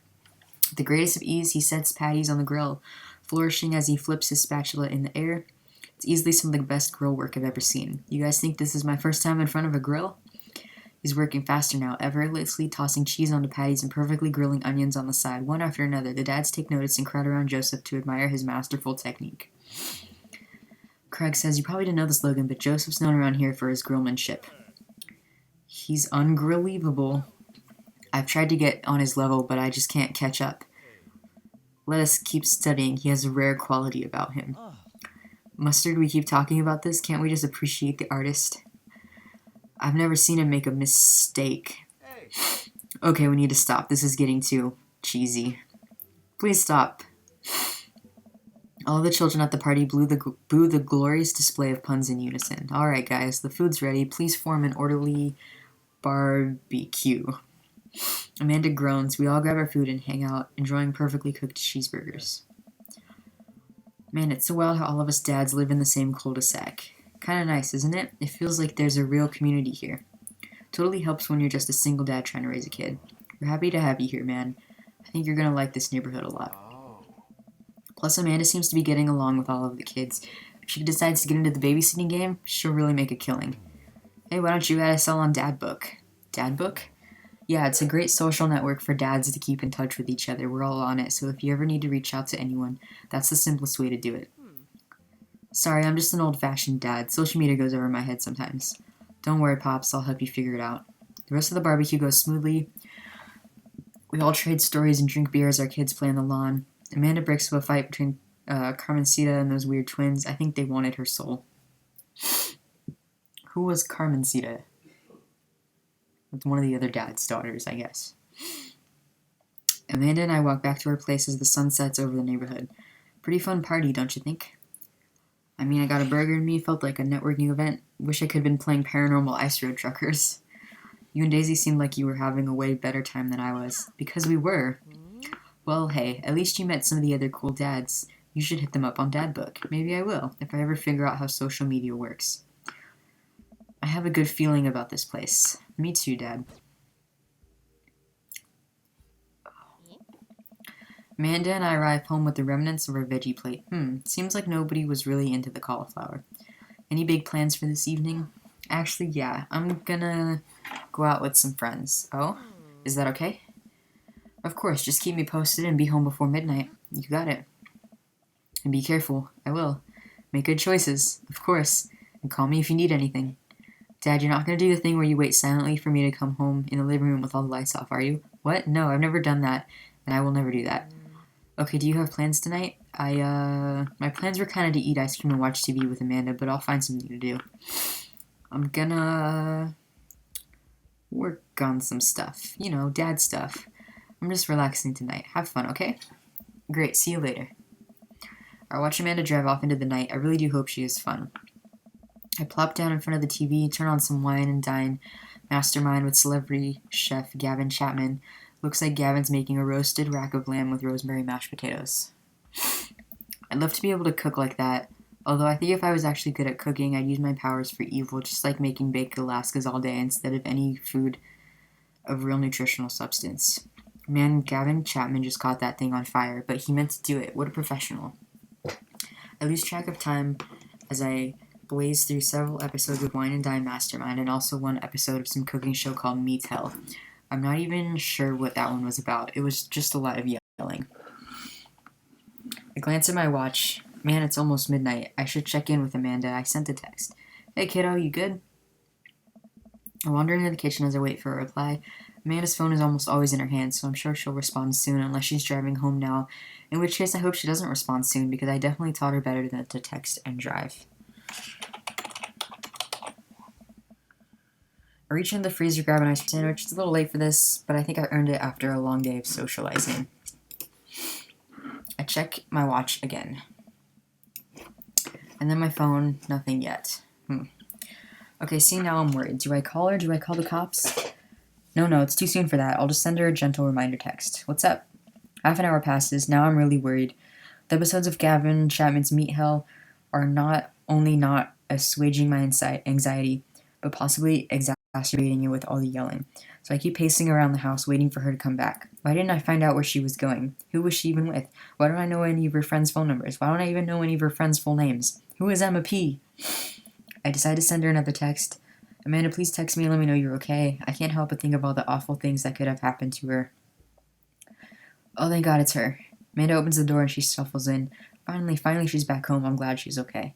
Sup? Sweetie, thank God you're safe. Yep. But now that I know she's okay, I'm really mad. Why didn't you answer my texts? Amanda pulls her phone out of her pocket. Oh, whoops, guess I didn't see those. She starts to walk to her room. Amanda Ann. Whoa, we're pulling out the middle name now. Amanda, you came home an hour and a half after your curfew and you didn't respond to any of my texts. You really freaked me out. I was about to call the cops. Dad, you're seriously overreacting. You're not going to be like this when I go off to school. I don't like your attitude. I have a right to be concerned. I was scared. You're my only daughter. Well, I can't give you play-by-play of everything I do all the time. I'm 18. You shouldn't even be giving me a curfew in the first place. I sit down on the couch, put my head in my hands. I feel very tired all of a sudden. You really scared me. Just please don't do that again. Alright, I'm gonna go to bed now. Amanda closes the door to your room and I head to mine. Jeez. As I'm falling asleep, one thing she said keeps echoing in my mind. You're not gonna be like this when I go off to school, are you? I definitely didn't sleep well last night. I brew some strong coffee and make some scrambled eggs for Amanda as a peace offering. She eventually wanders into the kitchen. Hey, I thought about what you said last night. I should have texted you. I said I was gonna do it and I didn't. I honestly just didn't even think about it. I'm really sorry, Pops. I won't do it again. Well, sorry for freaking out on you. You're an adult now, I shouldn't have gotten so worked up. Team River, Team River. Amanda gives me a hug. Want some eggs? You know it, sprinkle some cheese on them. Already did. Bless you. Amanda scarfs down the eggs and the time it takes me to wash the pan. Alright, I'm off to school, smell you later. Wait, one more thing before you go. What? What's Dad Book? It's a social media platform. Wait, what? What's a social media platform? Dad, I have to go to school. Come on, Amanda, I'm an old man. I can't put together a Dad Book profile on my own. Alright, I'll help you sound interesting on the internet. Amanda spends the next couple minutes setting up my profile on Dad Book, which, as it turns out, is a place where dads can get together and talk about fatherhood. Alright, Pops, we're gonna fill out your profile. Let's get some likes and dislikes.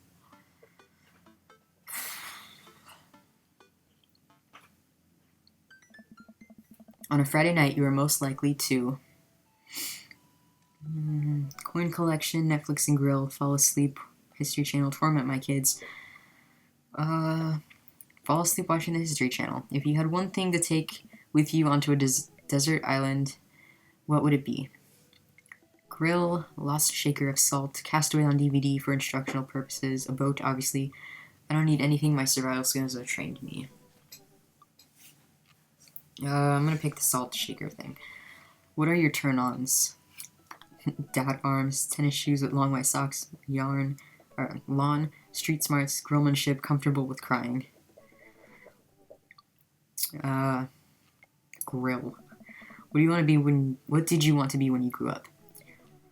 Technical writer, boat captain, pro skater who's an astronaut, good father, president of space. Boat captain. What's your favorite movie genre? War documentaries, Sean Connery, Laserdisc, romantic comedies, whatever will make me cry, old comedies that haven't aged well. I'm gonna say Laserdisc. What's your ideal date? Napping, puzzle, healthy dinner, geocache, arson, emotionally vulnerable. I'm gonna say arson. What do you never leave home without? Cardigan, vape, word jumbles, cool knife, crippling low self-esteem, frequently forget stuff. I'm gonna say cool knife. Spend a lot of time thinking about conspiracy theories, proud of your child, potential, ends of the world, never be able to love myself as much as my grill, nice cup of coffee, lawnmower modifications. I'm gonna say child. Profile complete. See? That wasn't so bad. Yeah, that was actually kind of fun. I could totally spend all day on here just looking at people's profiles. You should message one of them, or maybe more than one of them. All these dads seem pretty interesting. Okay, I'll promise I'll make some friends. Amanda gives me a hug. Go get 'em, Dad. Welcome. You got Okay, that. so this is Dad book. Dad Manda. Hi Logan, it's me, your dear old friend from way back in the day, Dad Manda. I'm delighted to see you've signed up for Dad Book. They've recently added this exciting new messenger service, so you may find yourself receiving messages from other dads like myself. Take care not to miss them. Amanda, is that you? What are you doing on Dad Book? Why, Logan, I never. We've known each other since business school. How could you possibly confuse me for your amazing and talented and easy to buy things for a daughter? Though I am, of course, flattered. You should buy Amanda more things. Amanda, you know I didn't go to business school. I barely even managed to get my degree. Wait, no. Wow, I didn't say that. You never heard that. This is gold. I was a great student, I swear. I graduated at the top of my class because I worked hard and ate all my vegetables. Totally holding on to this for later. Wait, do you even remember what I majored in? I declined to comment. Cool. Conversation ended. Alright.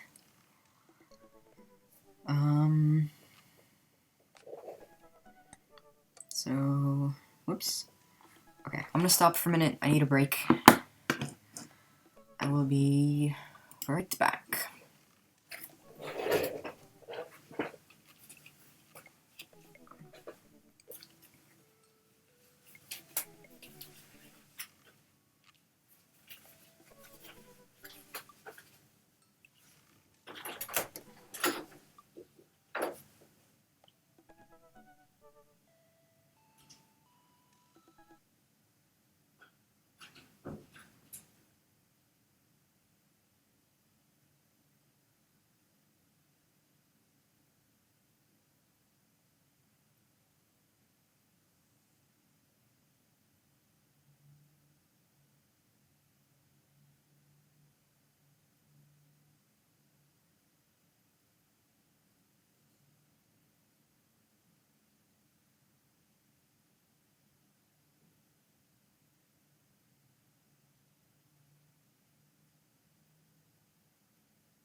I have returned.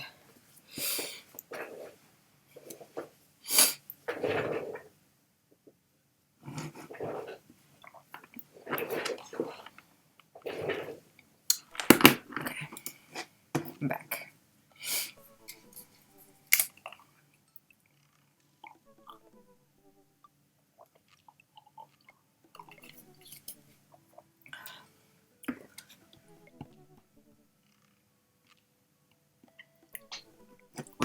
has been 9 hours, I think. Yeah, it's been 9 hours. Whoops.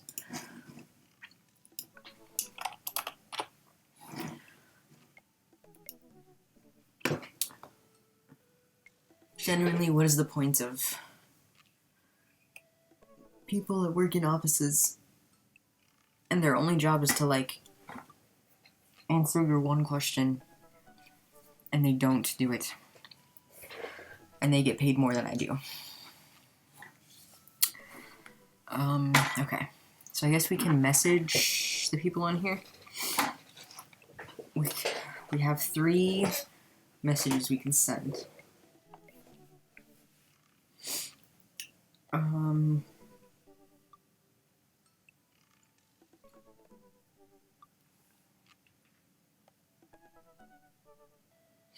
Who do we want to talk to?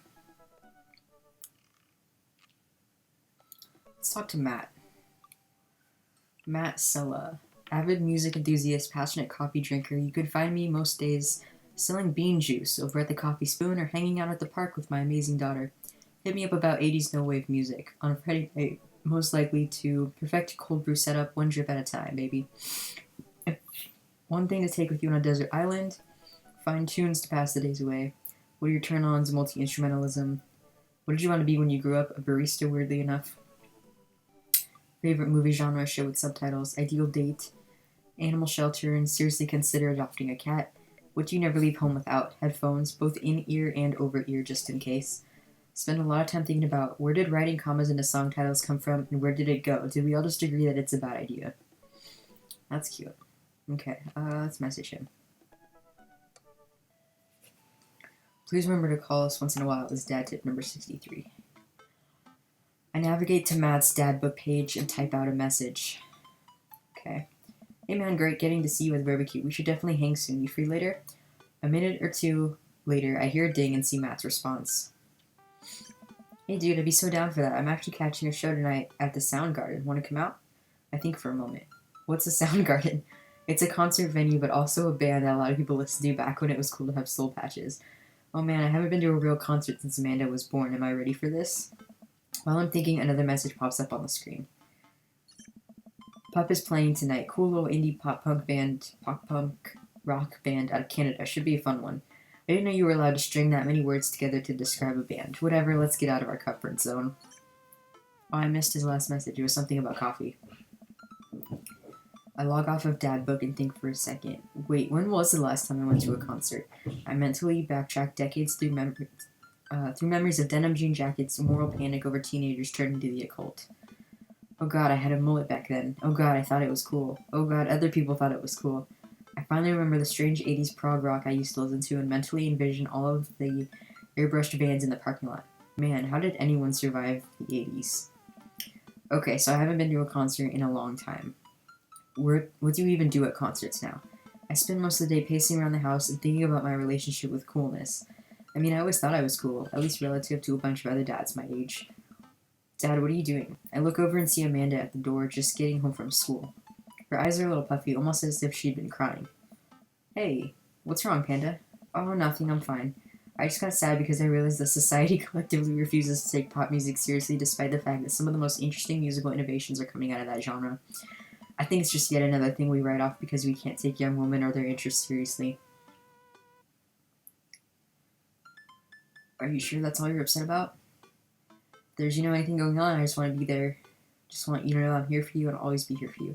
If you need a shoulder to cry on or a strong dad to go kick someone's butt, I'm only a phone call away. Thanks, Popsicle, I appreciate that, but I'm fine, really. I'm unconvinced, but I'll stop badgering her about it. I'm sure she'll tell me when she's ready. Anyway, what's up? Amanda, how do I be cool? Let me put on a pot of coffee first. This is going to be a long night. No, seriously, Matt invited me to a concert, and I don't think I've been to one since you were born. Yeah, you have. He took me to one once when I was 12, remember? I'm suddenly overwhelmed by the memory of a sea of screaming preteens. Oh, God, I tried so hard to forget. The one where I had to camp out with you in line so that you could get a good spot, and then you cried and screamed the whole time? Dad, it was so much more than that, I'm not even ashamed to say it. Oh, you're not ashamed? You seemed pretty ashamed when I found all those drawings you made of those dancing boys kissing in your chopper keeper. Yeah, well, you didn't even find the good stuff. Anyway, you should be all set for the concert if you remember that. Just bring a big glittery sign and cry on a lot, and you'll fit right in. Well, it's at a smaller place, and I think Matt mentioned that they're a punk band. Like DIY gutter punk, thrash, straight edge. Come on, Dad, give me something to work with here. Are they post punk, proto punk, C punk, Jeremy punk? What's Jeremy punk? I made that one up to see if I could get away with it. They're not positive hardcore, are they? He said that they're Canadian punk? Oh yeah, you'll be fine. Does the idea of Canadian punk seem contradictory to you? I don't see friendship and politeness as core tenets of the punk scene. Well, punk is kind of a big genre that might not be as dangerous as you think it is. It became so much more than just counterculture rebellion. What I'm trying to say is just enjoy the music. That's it? I mean, yeah, it's not like you're gonna jump into the mosh pit or anything. Well, that's comforting. And if a strange dude in a Set Your Goals hoodie offers to buy you merch, don't accept it, and definitely don't go on 3 awful dates with him afterwards where he takes you to a nice restaurant and then forgets his wallet literally 3 times in a row. What? Never mind. Just have a blast tonight. I show up at the Coffee Spoon at 8 in what I hope is concert-appropriate attire. I see Matt out front locking the door to the shop. You made it. Ready for tonight? Well, it's been a while. Oh man, I gotta admit, I haven't been to a real concert since Pet Rocks were cool. I have no idea what I'm in for. Did your daughter make you take her to one of those boy band concerts where everybody holds sign and scream cries? Yeah. I got 2 lined up next month. I still can't get the glitter out of my car from the last one. Stay strong. But dude, I get to take you to your first concert in a long time. This is gonna be awesome. Just hang with me, Logan, and you'll be good. The scene is super supportive. It'll be a blast. Quick question. Shoot. What is scene? Matt lets out a tiny laugh. Sorry. It's just weird because scene can describe a music scene as it pertains to a community of people who like the same genre, but can also describe a genre of music no one wants to admit they were into. Matt looks off into the distance. He says nothing, but I can tell he's thinking never again. That's confusing. You'll get it. The important thing tonight is that you enjoy yourself. Come on, let's head to the show. After waiting in a short line to get in, we finally find ourselves in a small venue with a stage at one end and a bar at the other. Most people here are closer to Amanda's age than mine. I suddenly feel very out of place. My waning youth is showing. I am suddenly aware of my mortality. When were the good years of my life? Will Amanda still love me as we both grow older? Wait, is C-punk actually a genre? Matt, you made it. A younger kid runs up and high-fives Matt. The kid runs off and Matt turns to me shuddering. I get nervous when people surprise high-five me. Me too. I'm like a small animal. Loud noises and large groups of people frighten me. Do you also enjoy curling up in a patch of sunlight to take a nap? That's my favorite thing to do. A couple other people notice that Matt's in the crowd and yell hey as well. Matt waves and hugs a couple people. He seems really in his element here. Matt turns his attention back to me. I am so afraid of all these people. Oh, let's go grab a beer. Matt and I line up at the bar in the back where a couple of older concertgoers hang out. A couple more people notice Matt and tip their drinks to him. Seems like you're a popular guy out here. Yeah, I go to a lot of shows. This is a really cool spot. But at times like these where I realize I can only be charming and funny for about 5 minutes before I run out of stuff to talk about. And then I become keenly aware of where my hands are. And that there's no comfortable place in your mouth for your tongue to rest. God damn it, where do I put my tongue? See? Well, I've known you for more than 5 minutes and I still think you're charming and funny. Just you wait. We grab our drinks. This scene seems pretty friendly. I don't know why people wouldn't want to admit they listen to it. Let's check out the merch. Matt and I walk over to a small booth in the corner of the room where a crusty-looking teenager guards a selection of shirts and records. He singles me out from across the room, hops up on his chair. Step on up, get your merch here. I got shirts, I got tank tops, I got all the gifts and accoutrements of a discerning concert goer of considerable taste might want. You! I gesture to myself, my face flushing red. Yes, you look like a fella who knows their music. How's about a fine 12-inch long playing vinyl record made and distributed by Pup, Canada's premier punk rock outfit? I sense some hesitation in your voice. Buddy, let me assure you on my reputation as a salesman of the highest caliber that this record cannot and will not let you down. Okay, Pablo, you can give it a rest. The teen hops off his chair, takes a seat. Your friend looked lost, so I figured I'd give him the old razzle-dazzle. How the hell are you, Matt? Day by day, my man. They do that thing where they high-five but also turn it into a hug. Your mom doing better? She's still single. If you want to be my dad, I can make that connect. and have to deal with you every single day? Fair enough. Who's your bud? That's Logan. Thought I'd bring out a concert pal. Pablo leans close to Matt. Is Logan cool? Matt eyes me. I eye him back. He cracks a smile. Yeah, Pablo brings me in for a bro hug. My dude. I'm not sure what to say, but give the courtesy 2 pats on the back, as is customary in our society, for people you don't know super well but still want to be friendly to. Pablo's a total card. Kid plays the hell out of a bass. Yeah, man, when we starting our Witch House band? You know I'm out of the game. It's a shame. You know Vacant Veil would have slayed. I'll slay once you start actually making music instead of just printing a bunch of band t-shirts. We got the sickest logo. While Matt and Pablo talk, I check out the merch. These shirts are really nice. Looks like the opener's coming on. Let's get a spot up close. Matt and I walk over to the stage where a crowd begins to form. The band walks on stage and pick up a variety of strange instruments. Is that a harpsichord? The lead singer addresses the crowd. He has a mandolin strung behind his back. Hey, what's up, everybody? We're Jonathan Jones and the Speakeasy Choir. My name's Daniel. Let's start the show. Oh no, these guys. What? Without time to respond, the band starts playing the most cacophonous noise I've ever heard. What is this? Matt doesn't say anything. He just hands me earplugs. Thanks. I put in the earplugs, and whatever the hell is assaulting my ears gets a lot quieter. For a band this bad, they sure do seem to be having fun. I guess that's what really matters. Jesus, did that cellist just break his bow in half? I don't get this. The set seems to go on forever. There's no breaks in the songs, and I think one of the band members' jobs is specifically just to burn poetry on stage. I turn to Matt and try to start a conversation. So you go to a lot of concerts out here, huh? What? Drop it. He can't hear me, so I just stop and try to enjoy the music. Okay, no, this is impossible. How long have they been playing the same song? 10 minutes? 20? A year? Eventually, the set ends, but only after the drummer sprains his ankle during his saxophone solo. They promised it was part of the act as he was carried off stage crying. Matt and I both pull our earplugs out. Man, that was something. I promise Pup is much better. I just have a lot of questions that I know I'll never get the answer to. Oh yeah, he sprains his ankle at every show. They were being real about that. Let's grab another beer. Matt and I work our way out of the crowd and back to the bar. More and more people file into the concert space as it gets closer to the main act. It's getting kind of crowded in here. We grab our beers and I try to follow Matt back to our spot. There are so many people that I'm having a hard time keeping up. As I work my way through the throngs of excited concert goers, I realize I've lost Matt entirely. Stop and look around, seeing nothing but a sea of hip 20-somethings. I'm lost.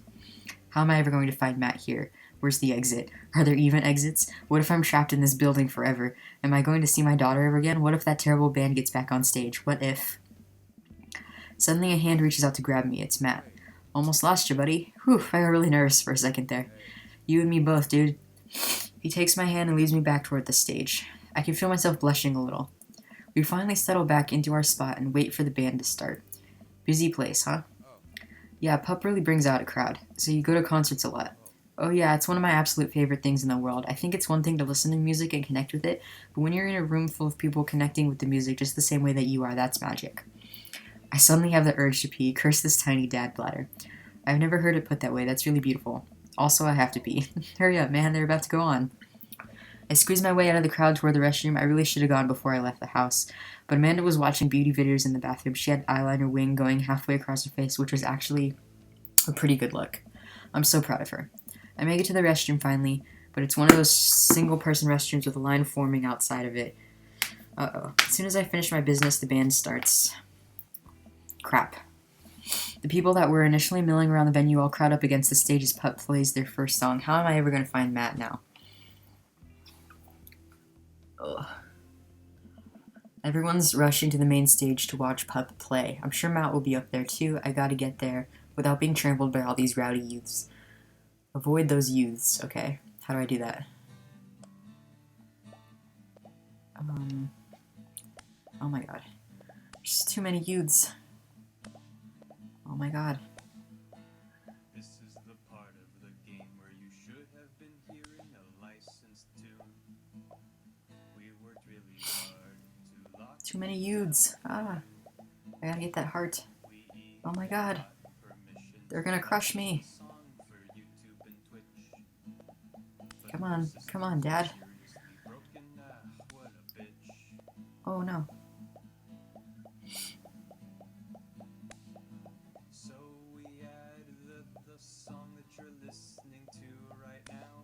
Oh my god. Oh my god, no.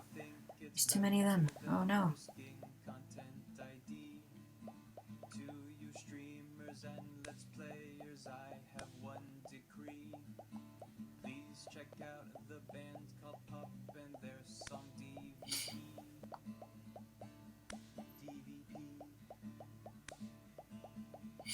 That's right. Oh, how long can I do this for? 40 seconds left. Oh my god. Oh my god. Oh no. Oh no. Oh no. I think I died. I was trying to get that heart and then I got lost in the sea. Keep away from Johnny. Whatever that means. After searching and searching, I realized it's impossible I'll never be able to find Matt in this sea of subculture. I guess I'll just camp out here.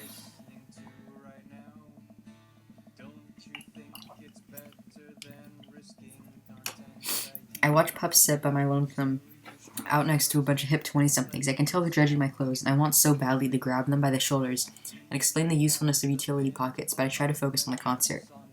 Man, I wish Matt were here. The show finally ends, and I wait for Matt outside. After a minute or two, Matt spots me. Dude, sure are a sight for sore eyes. Sorry I lost you back there. It's all good. Wasn't it a great show? Totally. Would have been more fun with you, though. Well, next time, I guess. We'll just have to hold hands the whole time so we don't lose each other, huh? I laugh. Am I blushing? You hungry? Starving. Follow me. Matt and I walk into a tiny little diner with a cute neon sign. We tear into some bacon and eggs in a corner booth. So there I am in the pit, trying to explain to the face tattoo guy that I didn't mean to elbow him in the face tattoo, but he's already seeing red. Not from the tattoo, which coincidentally was red. He's lumbering toward me and there's nowhere to go. It's the end for me, right? And then out of nowhere I get this idea. I just lean back and spread my arms, and just like that I'm crowd surfing away from him in a slow motion. You should have seen the look on his face. Bought him a beer afterward and we were cool. We still follow each other on social media. He has beautiful kids. Glad you guys worked it out. Yeah, man, just goes to show you that punk's not dead. It just drives a minivan and has to hire a babysitter. So how'd you get to see all these amazing concerts? Oh, I used to tour in a band. We were small, but it got us to travel all around the States. Whoa. Yeah, I mean, we were poor and had to scrape a lot together just to survive, but I wouldn't trade those experiences for anything. But yeah, that's how I knew a bunch of those people at the show. Music like this builds an amazing community, especially in a town like this. Just a lot of positive energy and good vibes. I got that feeling. Plenty of friendly people, especially that Pablo kid. Oh man, everybody loves Pablo. His mom's been raising him on her own, and you can tell that it's been tough on both of them. I know he looks up to me, so I try to help him out whenever I can. That's really nice of you. Thanks. Us single parents really have to look out for each other. How's Carmencita? Okay, Carmencita is his daughter. She says she wants to learn the drums. Oh boy. It'll be loud and I'll need to take a lot of aspirin, but I'll manage. Can't really blame her. I'm suddenly very grateful that all of my daughter's hobbies are super quiet. Photography, collaging, whatever it is that she does on the internet. Thanks, Amanda. I'm trying to be supportive of Carmencita's rebellious phase, but I guess it kind of defeats the purpose of it, doesn't it? I think it would be a good daddy-daughter activity to find something to rebel against together. Like what?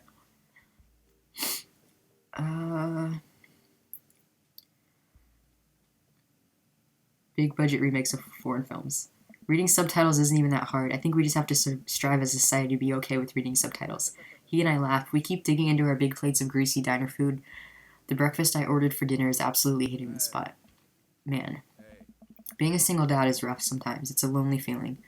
I understand that all too well. I mean, at least we have the rest of the dads to talk to. Yeah, I don't know. I get really nervous sometimes talking to people. Matt gets nervous talking to people, but he's so cool. Me too.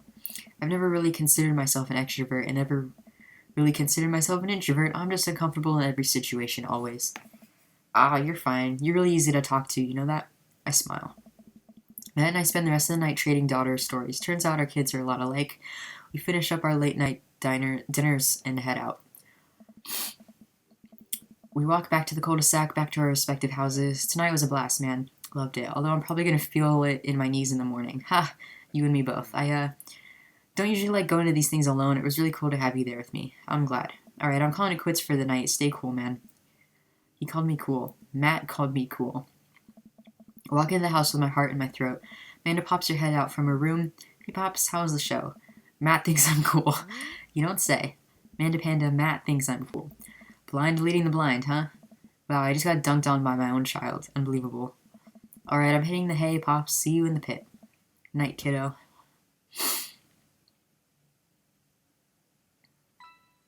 Date complete.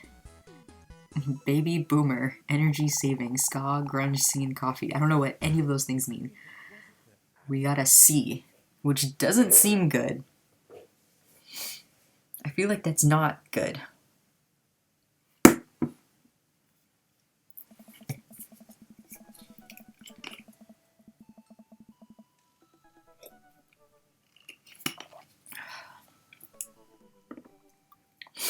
While I'm doing my afternoon word jumbles, I hear the mail truck pull through the cul-de-sac. I wonder if we got any coupons today. The nice mail person slides a couple letters in a large yellow envelope through the slot. Takes a couple tries for them to get it in. Hey, my coupons. I take a closer look at the large yellow envelope. I lightly knock on Amanda's door. She probably has headphones on. Amanda? She yells through the door. What? I have something for you. I'm kind of busy right now. Can you come back later? Okay, just thought you'd want this big old envelope we got from HIA. Immediately, Amanda pushes her door open. Horn Institute for the Arts? I mean, if you're busy, I can come back. Father, please. I hand her the envelope, which she tears open with her teeth. That's probably bad for your teeth. She doesn't seem to hear me and spits out a piece of envelope. She pulls out a letter and unfolds it, and the suspense is killing me. This is her dream school. Amanda's face is unreadable. I can't believe this. Oh, honey, it's okay if you didn't. I got in. Oh, I got in. Amanda tosses the letter aside and gives me a big hug. Congrats, sweetie, that's amazing. I'm so proud of you. She pulls away and looks at the letter again. Oh my god, I really can't believe I got in. Well, of course you got in. You're a great student. You nailed that interview and your photography is incredible. Wait, Dad, I know this one's really expensive and it's so far away. I think for a moment. HIA was one of the more expensive schools that Amanda applied to, but I know she's had her heart set on it for the longest time. It'll be tough, but we're gonna make it work. Really? Of course. Amanda hugs me again. Thanks, Dad. Okay, sweetie, we're celebrating tonight. Dinner, your choice, whatever you want. Wherever? Amanda and I walk along the bay side, tearing into our foil-wrapped burritos from a nearby food truck. You could have chosen anywhere in Maple Bay. Costa's not a determining factor. Please, Dad, you know I'm just a simple gal. Just give me a Rito with a view. Can't say I'm mad. Amanda and I sit on a patch of grass and watch ships sail lazily through the bay. The rooms are right near a bunch of cafes, and there are all these galleries nearby. There's a discount if you bring your student ID. And Amanda, slow down, you're going to choke on your burrito. I know I'm just excited. Did I mention that students get their own studio space once they're seniors, and we get all the professional photo editing software for free? It's nice to see Amanda so enthusiastic about HIA, but I wish she wouldn't do it between bites of her burrito. I thought I taught her to chew with her mouth closed. Wonder who my roommate's going to be. You take a survey online and they match you with someone with a similar major and interest. I bet we're going to be best friends. Craig and I were. A good roommate can be a lifelong friend. But don't even get me started on bad roommates. Oh no. I'm just kidding. We didn't have a bad roommate. Our only other roommate was a puppy that Craig brought home one night. We spent a semester fabricating a story about our new foreign exchange student who had really bad cough that sounded exactly like a dog's bark. Carl ruled. Oh, they let you have animals in the dorms? If you get a note saying you need one, I bet I could forge one. I think I'd get a rabbit, or maybe a snake, or maybe both. Would the snake eat the rabbit, though? Oh boy, I think I'll leave that up to you. She's so excited I don't want to disappoint her, but I need to be real for a second. So you know I had that talk with Mr. Vega. He didn't tell you about the dumpster fire, did he? What? No, I don't want to put a damper on the good news, but I need you to knock it out of the park these last few months of school, okay? If you really want to go to Horns, we need that scholarship money. I know you can do it. Okay, I promise I'll try harder. I pat her on the back. Think you can handle a 14-hour drive to come home for the holidays. There's going to be some treacherous ice roads to cross, and don't even get me started on the paranormal occurrences. Well, it'll be worth it if I get to see you. My eyes immediately well up with tears. Oh, Dad, don't cry. Sorry, I'm just very, very proud of you. You're all grown up now, and you're such a good person, and I hope you know how important you are to me. Dad, stop. You're going to make me cry, too. It's too late, honey. It's happening. Dad, I can't get tears on my burrito. It's going to make it taste sad. I pull Amanda in for a hug, kiss her on the forehead. Love you, kiddo. Love you too, Pops. You can't beat the whammy bar. It's dad tip number 32. Okay. Oh, we got a message. Hello, Amanda's dad. It's me, your friend Craig, who loves sports. I have nice and smart children who are good at computers. Oh man, great to hear from you, buddy. What's up? I'm still strong. I am strong. Ha, don't I know it? Say, I've been reading up about whey protein. You use that at all? I figured it'd help me develop a bit more muscle. Yes, I know what that is. My children are having a tea party, and they wanted to invite Amanda, but we can't find her on here. You're also invited.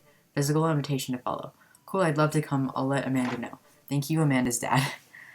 I guess we gotta go to a party. Coffee time. You know dads love coffee. Gonna brew myself something black as midnight on a moonless night. I put on a fresh pot and work on a few word jumbles while I wait for it to brew. Hey, this one spells sorrow. Dad, ready for tomorrow? Ready for today? I'm ready for every day, sweetie. Gonna tackle it head on.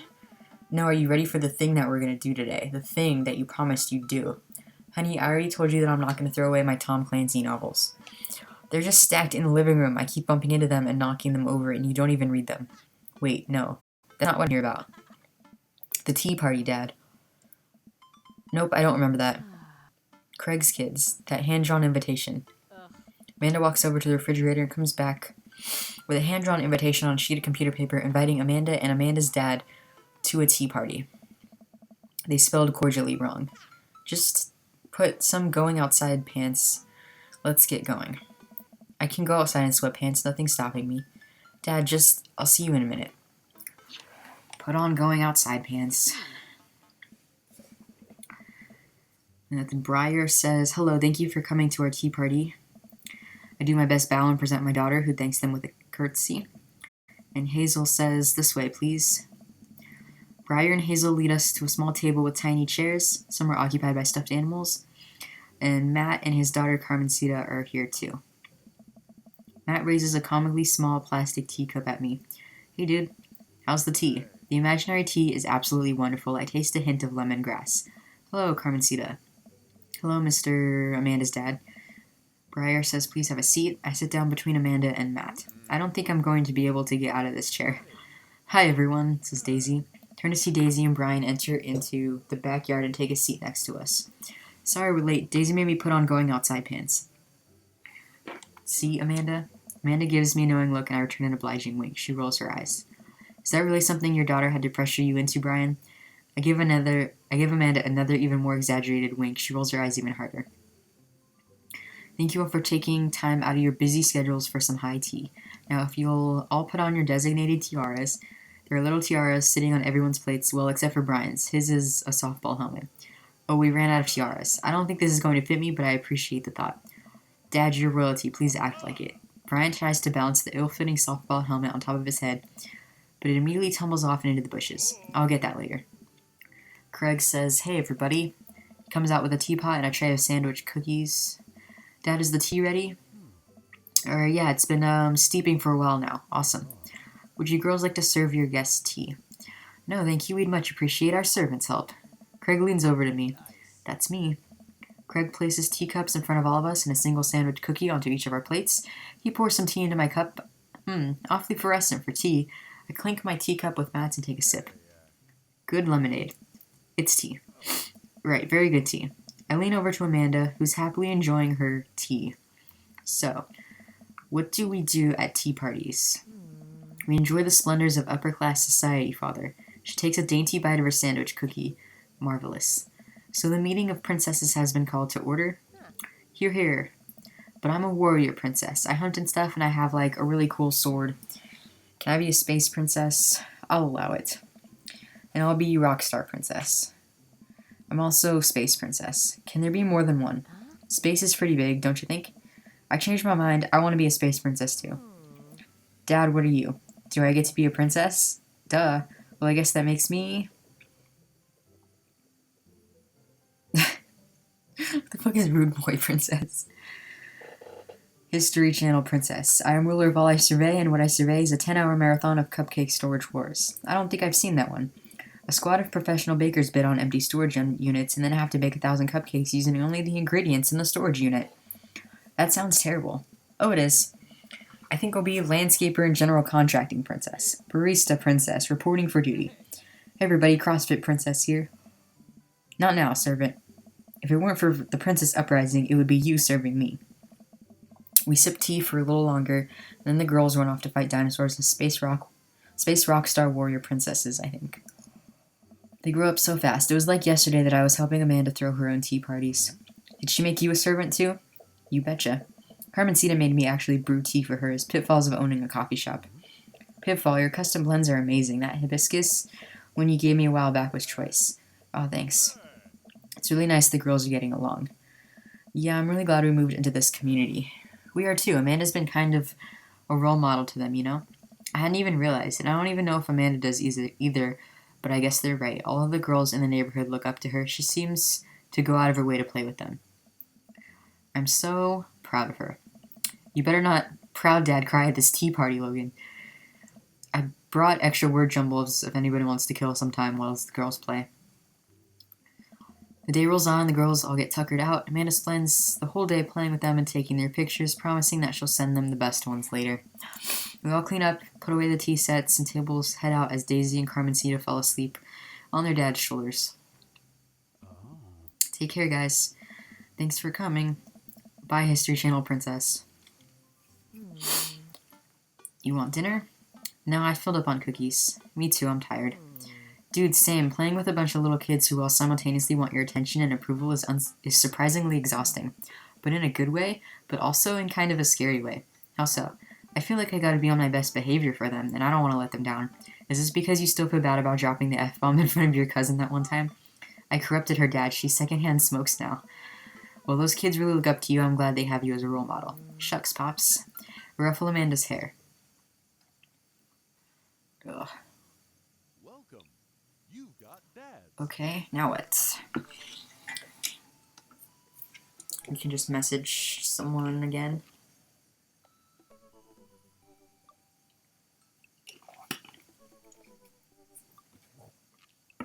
I think I'm gonna keep talking to Matt. I like Matt.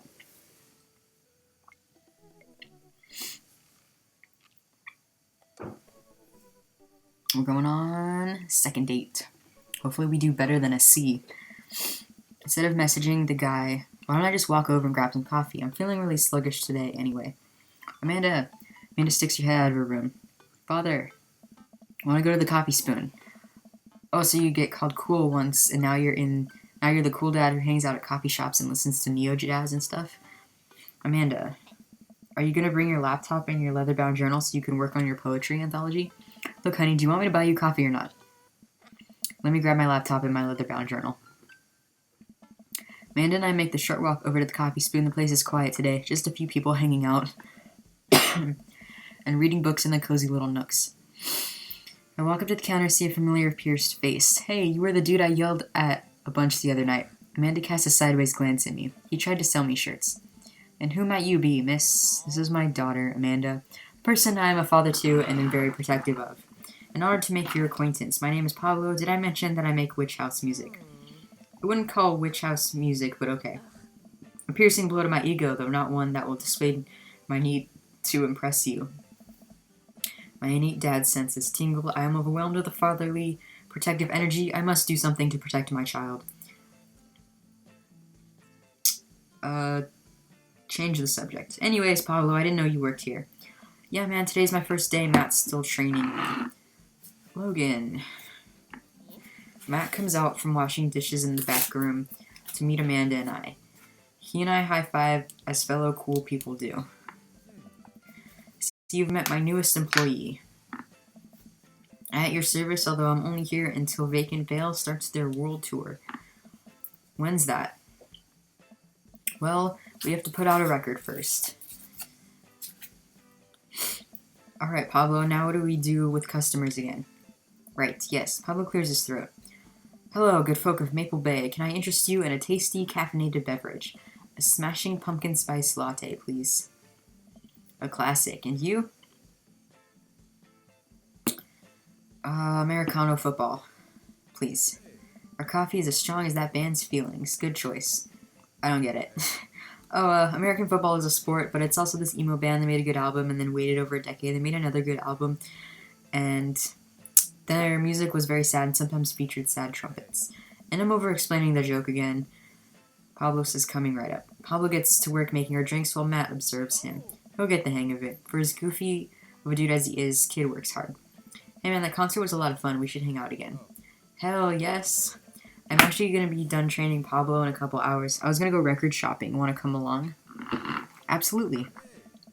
Pablo brings us our drinks and Amanda buries herself in her laptop. I spend my time sipping my drink, cracking jokes with Matt. Last time when he hung out, he told me he had trouble hanging out with other people, but for some reason, He and I can talk and joke like old buds. It's weird. I feel really comfortable around him. Once Matt feels comfortable leaving Pablo on his own, I say goodbye to Amanda. We start walking to the record store. Have you ever been here before? No, I mean, we have a record player sitting in the living room, but all I have are 2 copies of Frampton Comes Alive. Oh, this should be fun then. We're gonna find you some good stuff. The walls of the store are packed with posters, artwork, stickers, and records. A few people mill around, flipping through milk crates of albums. Some indie band is playing through the speakers. It's a nice vibe. So, why do people still buy records? Isn't it kind of outdated at this point? There's a lot of people who will try to tell you that vinyl sounds warmer or more true to the artist's intent, but really I think it's just nice to collect records. It's cool that in this day and age we have just about every song ever created available instantaneously on our phones, but there's something about holding an album and getting to see the artwork in your hands that I'll always love. That's why I try to get as many of the records that I love in physical form as possible. Remember when we were kids and would have to wait around by the radio with a cassette tape so that we could record our favorite songs? It made each listen really special, and mixtapes were even cooler because of how much work they took. Now you just make a playlist. I think the last time someone gave me a real mixtape was in high school. I look around the multi-level record store and spot some genres. Future wave, jungle, anarcho-punk, nunsploitation. I have no idea where to even start. Man, this is a little overwhelming. Here, let me help you find something you might like. If you were a milkshake, what flavor would you be? Purple?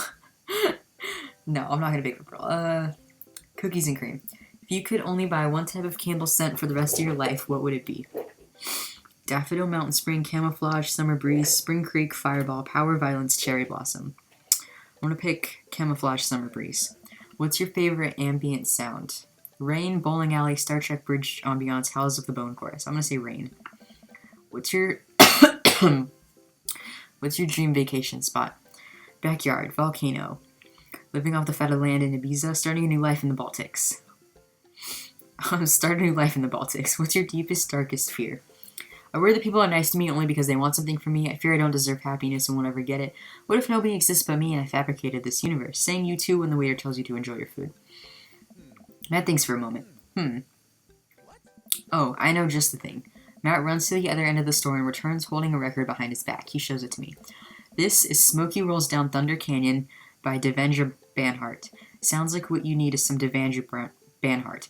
Actually, I think everyone needs a bit of Devendra Banhart in their lives. Whoa, dude, thanks for the recommendation. You're gonna have a great time with it, promise. Matt and I bring our records to the cash register. A young girl with a septum ring and a buzz cut stands behind the counter with one earbud in. Usual stuff today, Matt? Just some light pickups.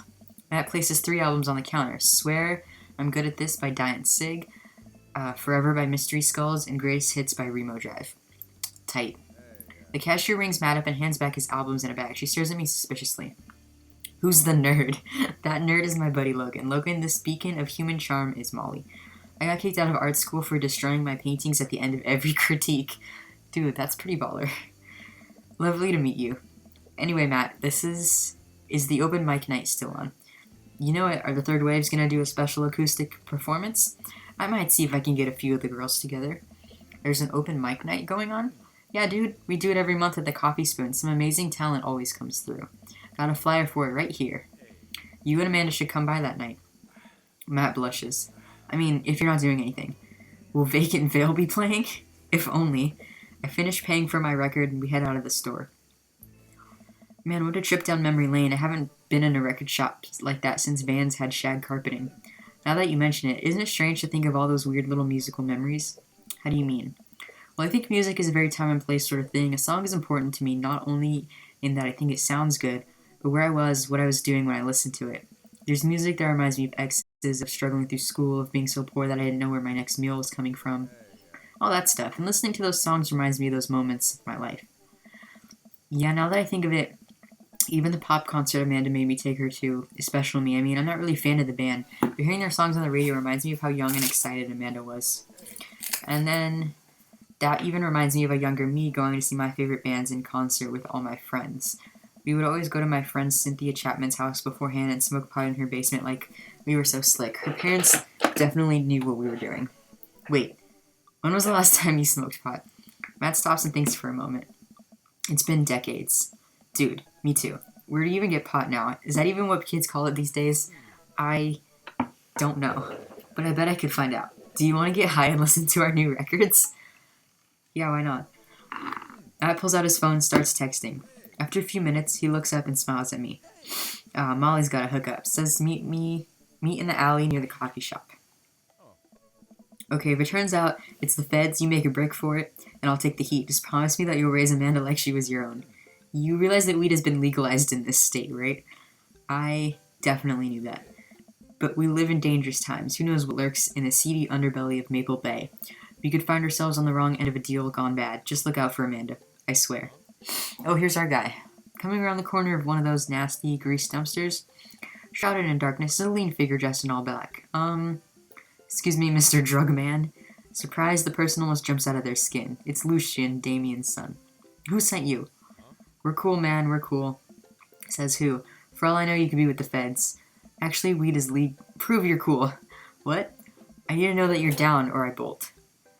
Show him you're not wearing a wire. Impress him with your extensive knowledge of current drug lingo, cite mutually assured destruction. Look, man, we're just trying to buy drugs from you, and we know you sell drugs. You have dirt on us, we have dirt on you. We're in this shit together now. Look, it's fine, I get it. Buzzcut Molly said you were coming. Right. Now that formalities are out of the way, let's make a deal. Sigh. Alright, how much do you want? One. One what? Yeah. He means weed, Lucian. Yeah, but how much? One. Oh my god, look. Here, take this and give me $10. Just don't tell my dad. Let's all forget this ever happened. I won't tell your dad if you don't. Lucian hands me a baggie of something and disappears down the alleyway. I open it and take a deep whiff. It smells like genuine drugs. Yes, sirree. That went smoothly. Yeah, we should get off the public property before we smoke this. Great idea. Let's head back to my place, yeah? Matt and I walk through a cul-de-sac, stop at a gas station on the way to buy rolling papers and soda. I feel like I'm 16 again. Carmencita's having a sleepover tonight, so that gives us all the time we need to do drugs. Awesome, let's do some drugs. Matt pulls one of the records out of his bag, puts it on for us. I plop down on a comfy leather couch, look around the place. There are a bunch of band posters, and his record collection takes up an entire wall. Whoa, what a collection. Been collecting my whole life. It was nice to finally get them all in one place after being on the road for so much of my life. Had to ask my parents to hold on to them for me. Matt sits down next to me. We lay the marijuana drugs out on the coffee table. Do you want to do the honors? Please, it's your house, if you say so. Matt pulls out some rolling paper, sprinkles some of the beatnik tobacco onto a piece, starts rolling it back and forth. Paper breaks almost immediately, spilling drugs all over the couch. Never was too good at this. Matt tries again and is able to successfully roll a nice-looking weed cigarette. He hands me a lighter and the blunt, I think, and I take it. Well, let's... I don't want to say any of those things. Smoke some of that gateway drug? I don't know if that's what people call it. I light the joint and inhale deeply. This is not what I remembered. It's been a while, though. Maybe pot drugs have just gotten more potent since the last time I smoked. I pass the joint to Matt and cough a little bit. Should it sting this much, or am I just a baby? Matt takes a hit, his eyes grow wide. That's not weed. Oh god, did we develop a taste for meth? No, it's... Matt takes another hit and winces. Yeah, this is oregano. I sniff the air. Yeah, that would definitely explain why it smells like a pizza place in here. That little punk ripped us off. Oh well, we can still relax and enjoy the music sober. You know what? You're right. We sit and listen to the Diet Sig album that Matt bought, which is catchy as hell. We look around the room again, see photos of Carmencita growing up, spot a young woman with a huge smile in one of the pictures with it too. Who's that? Oh, that's Rosa. She was Carmencita's mother. She died when Carmencita was young. Oh, I'm sorry to hear that. Amanda lost Alex at a young age, too. I can understand how hard that must have been. Look around again, spotting a framed geek poster hanging on the wall. On it, there's an illustration of Matt and Rosa surrounded by flowers. The cursive lettering reads, Stillness the Dancing. Looks like they played the Soundgarden over a decade ago. Were you two in a band together? Yeah, that was the reason I was touring so much when I was younger. We traveled the whole country in this rinky-dink little van. It was hard to start, but once we started gaining notoriety and seeing how much our songs meant to kids, it was just incredible. That seems like a life some people only dream of. It was, and it was difficult at the same time. I couldn't have done it without someone by my side. Rosa and I knew that we couldn't do it forever. The long hours on the road, missing your family, sleeping in the van, all that stuff. So once she became pregnant with Carmencita, we put down roots in our favorite town to play in, right here. Since she was a kid, Rosa always had a dream to own a little quiet coffee shop. She died before it opened. I'm so sorry. Don't be. I'm not really sure what to say. I couldn't possibly count the number of times I told people the same thing after Alex died. Matt gets up to flip the record. Next to the turntable, I notice a dusty piano. Do you play? I'm out of practice. I used to jam on the keys back in the day. Oh yeah? I fronted the hottest seven-piece ska band that Eagle Rock Bay High School had to offer. No way, you had a ska phase? Phase, ska never dies, except for Ska Munis Manifesto, who broke up after the senior talent show to pursue solo careers. Dude, that's so rad. Matt pulls out the piano bench. Give me some of that two-tone love. Oh man, let's see if I still got it. I sit down at the piano. Go with the classic, stick to your ska roots. Anyway, here's Wonderwall. He asked for ska, so giving him ska. Hey, I think I'm doing it. I'm playing ska. Wait, that was just smoke on the water. Matt, I've forgotten how to play. The deep purple is always appreciated nonetheless. Alright, buddy, can you top that? I, shouldn't. Aw, come on. No, it's been a long time. No, we'll just drop it. Okay, buddy, sorry to put pressure on you. I mean, it's not a problem. It was good to watch you get back in touch with the music that flows through you. I learned to play that song when I was 15. Matt and I sit and listen to more records till it gets late and I decide that I need to go to bed. Matt walks me to my door. Let's never tell anyone about the oregano, okay? Deal. Wait, can I tell my doctor? I don't know anything about the health effects of smoking oregano, and I think we'll be fine. Night, dude. I smile. Night. I walk inside the house. It's dark, save for a sliver of light coming from beneath Amanda's door. Knock lightly and enter. She's sitting at her desk with her camera, editing photos. Hey, Amanda. Amanda swivels around in her chair to face me and slumps down.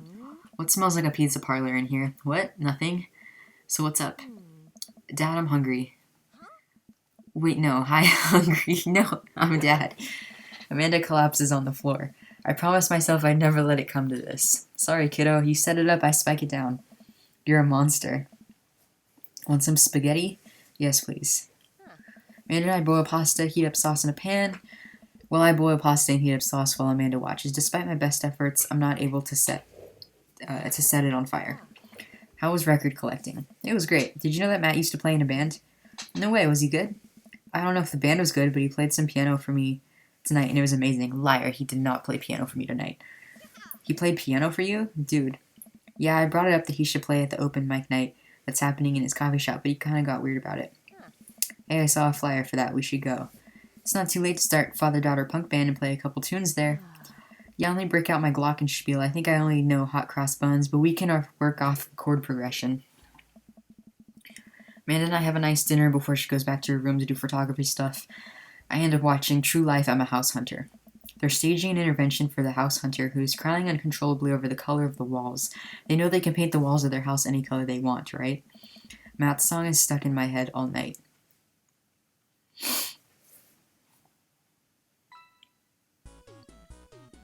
I don't know if that one went well. Oh, we got a B, so it went slightly better than last time.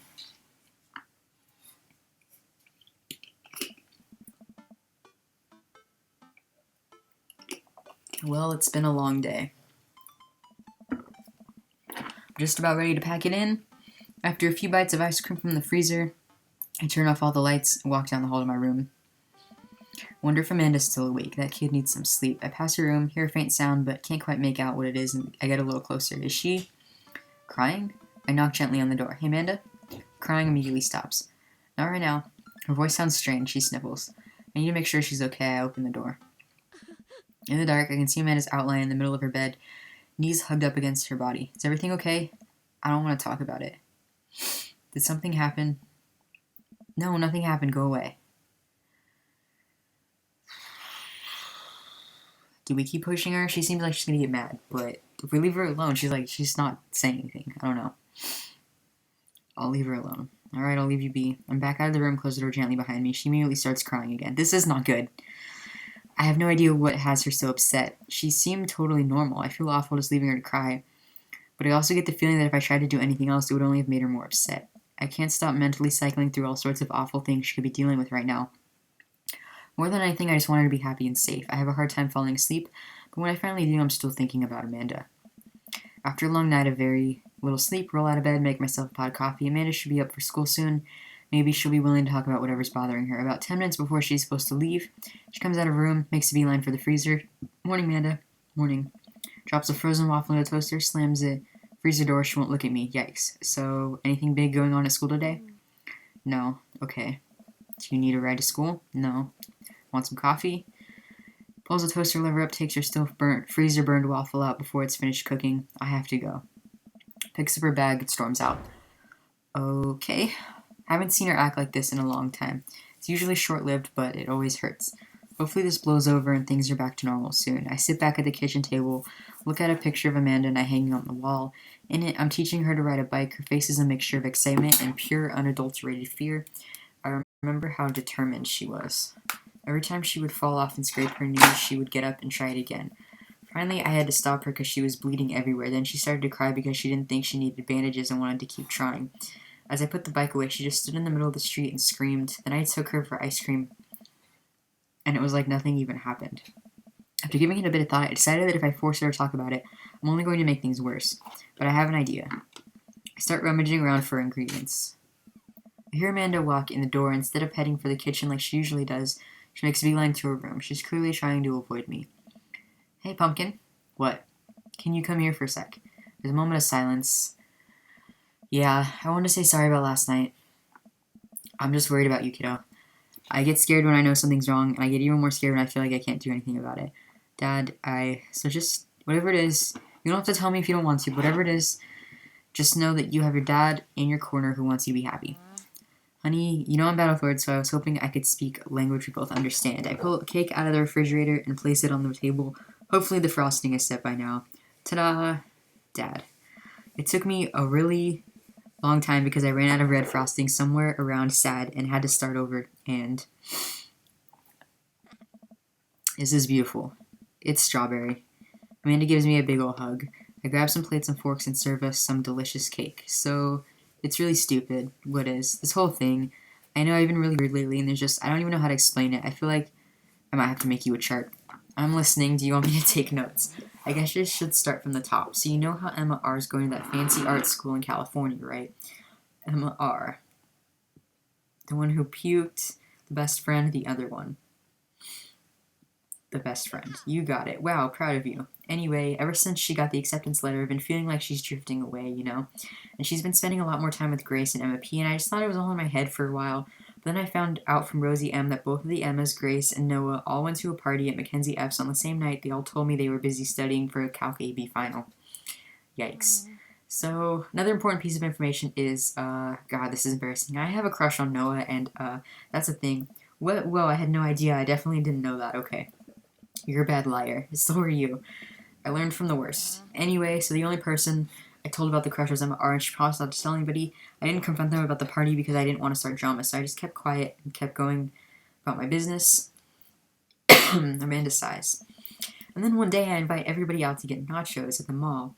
And after not texting me back for like 2 hours, even though none of them ever put their phones down for more than 60 seconds, they all say they're busy, like simultaneously. So I tell them, never mind, I'll just eat nachos at home, right? But when we were out of chips, I really, really wanted nachos. Totally understandable. So I go to the mall anyway. I get to the food court, and who do I see there but Grace, Emma P, Emma R, and Noah all hanging out together and eating nachos without me. What? It gets better. I'm standing by the escalators watching them, and I realize that Noah has his arm around Emma R, which is kind of weird, right? But then they kiss. No. Yes, I know. So I storm over there, and I'm like, hey. And Grace drops a nacho on her shirt because of course she does, and Emma R just, like, glares at me. Grace, nothing is coming up. I don't know who that is. Grace is the boring one? Well, yeah, but that's not the important part. Grace is the one nobody really likes, or I guess that's me now. But anyway, nobody will say anything, and I'm just like, you guys suck, which I realize is not the most eloquent thing to say, but I was very angry and really embarrassed and just wanted to get out of there. So I left without nachos, I might add, which only further contributed to this shitty day, and immediately drafted a super long text to the group chat asking them why they've been so weird. And I write another one to Emma R asking how long the Noah thing's been going on, and sorry, I know that's a lot. You still following? I'm a little confused, but I think I understand. That's okay, you're trying. So what happens next? Okay, get a load of this. Emma R says, you know what, let me just read it to you. Amanda pulls out her phone and reads, word for word, an arduously long string of text messages. Can you believe that? I cannot believe that. I care so much about Amanda's social life and mental well-being, but man, I do not understand what she's talking about. This is all beyond me, but I am trying my hardest to be supportive.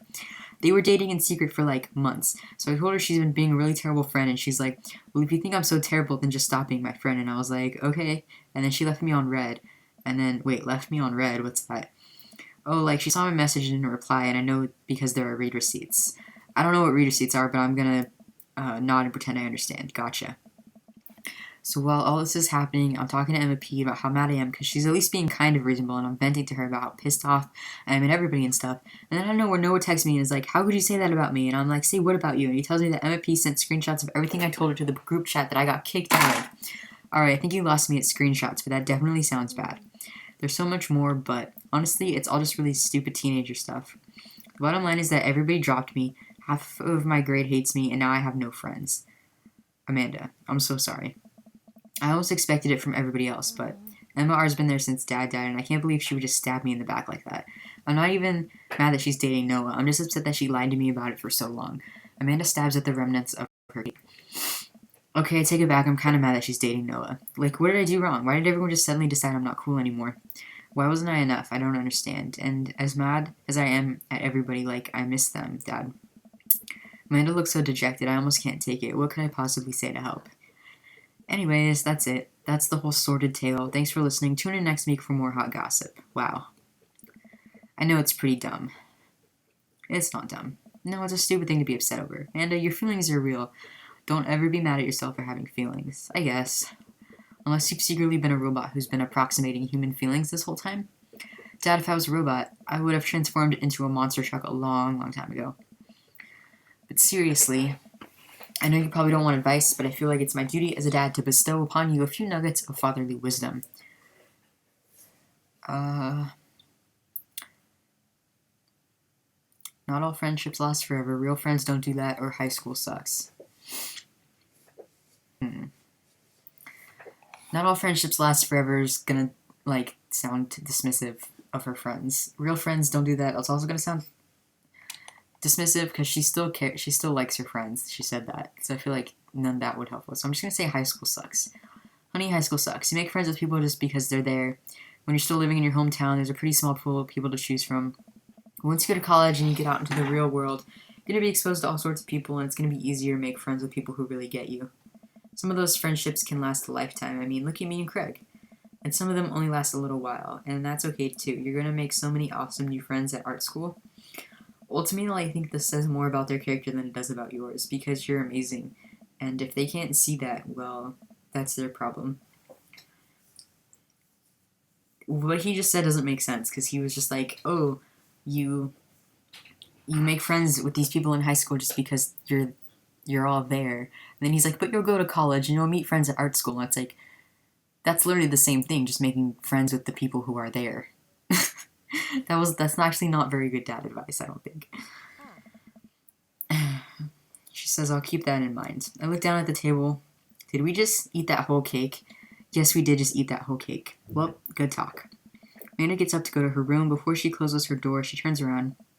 Hey, pups. Yes, thank you. You are always welcome. Love you, Amanda. I love you too, Dad. Welcome. Okay. You've got dads. Oh, we got a message. Who's it from this time? Logan, listen, this is you from the past. Whoa, how'd this happen? I figure you're trying to reply to this because I know myself, but this is an automated message from you earlier this morning when it was socially unacceptable to go out and buy ice cream. I forgot I did that. I forgot how I did that as well. The future is amazing. Listen, life is short and ice cream should always be acceptable, but unfortunately this isn't the society we live in. It's less the society we live in and more me projecting my own anxiety about being judged onto others, but you know what I mean. By the time you're reading this, it's a certain time of day in which nobody will bat an eye at you for going out and buying ice cream. You know what to do. Be good, me. Okay, I guess we're buying ice cream.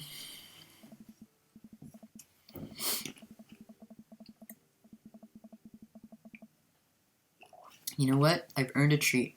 On the way home, I decided to stop off, grab some ice cream, which I fully planned to eat directly from the tub. Well, we just ate a whole cake and now we're gonna eat a whole tub of ice cream. I spent a lot of time trying to figure out just which type of ice cream I'd like to eat directly from the tub. Rocky Road, pistachio. Oh, Amanda's gonna probably want some too. Better get 2 tubs. She loves cookie dough ice cream, right? Hey, mister. I turn around to see Ernest leaning up against the wall of the convenience store. Who is Ernest? I did not meet everybody's kids. Ernest You're cool, right? I'm cool, but I don't see what that has to do with anything. Well, if you're cool, you'll help me out, right? Help you out? There's no fire involved, is there? Just clouds. So if I give you $20, would you buy me e-liquid? Ernest, what's e-liquid? It's like Gatorade, electrolyte liquid. I'd get it myself, but I'm banned from here for trying to run a grift on the cashier. A classic fiddle game, you know the deal. Oh, if you're talking about balanced electrolytes, then I got you, little buddy. And I didn't know you played the fiddle. Just ask the clerk for blue crayon apple vortex. He'll know what it is. Pick up a tub of pistachio ice cream for myself and tub of cookie dough from Amanda. I search for some blue Crazen Void Stare, but I can't seem to find any. I turn to the cashier. Say, where's your finest e-liquid? Behind the counter. You got an ID? First of all, my daughter's older than you. Second of all, I'm flattered. I switched shampoo recently. Is that taking some years off? Look, you need to be 21 to buy vape juice. Your hair doesn't look a day over 20. Wait a minute. Are you just trying to butter me up to get me to buy more ice cream because it's working? I glance outside and spot Ernest staring at me. Double, wait a minute. So you're telling me that e-liquid is not a sports drink? It's for vaping. Ernest is watching us intently through the window. I better go give that kid a piece of my mind. I see. Okay, look, I'm going to pretend that you didn't try to trick me into buying you the old Baphomet's cough syrup and then go inside here to purchase my ice cream. I won't tell your dad if you promise to scram. And stop vaping, you'll get popcorn lung. What if I give you $25? Go home, Ernest. As I'm walking back inside, Ernest calls after me. You can get popcorn lung from microwave popcorn, you know. I no longer trust this child, but the mere notion strikes fear into my heart. I go back inside to complete my purchase with the good cashier. Thank you, kind sir, for your time and generous hair compliments. You got it, bub. Glance out the window. Well, to see Ernest still outside, he looks like he's talking to some other poor sap. Guess I should go outside and save this other guy some grief. Wait a second, that's definitely a cop. Oh boy. I grab my tubs of ice cream and bolt outside. Ernest is already face down on the hood of a squad car. Ernest, did you seriously just try to get a cop to buy you e-liquid? Do you know this kid? I'm friends with his dad, I guess?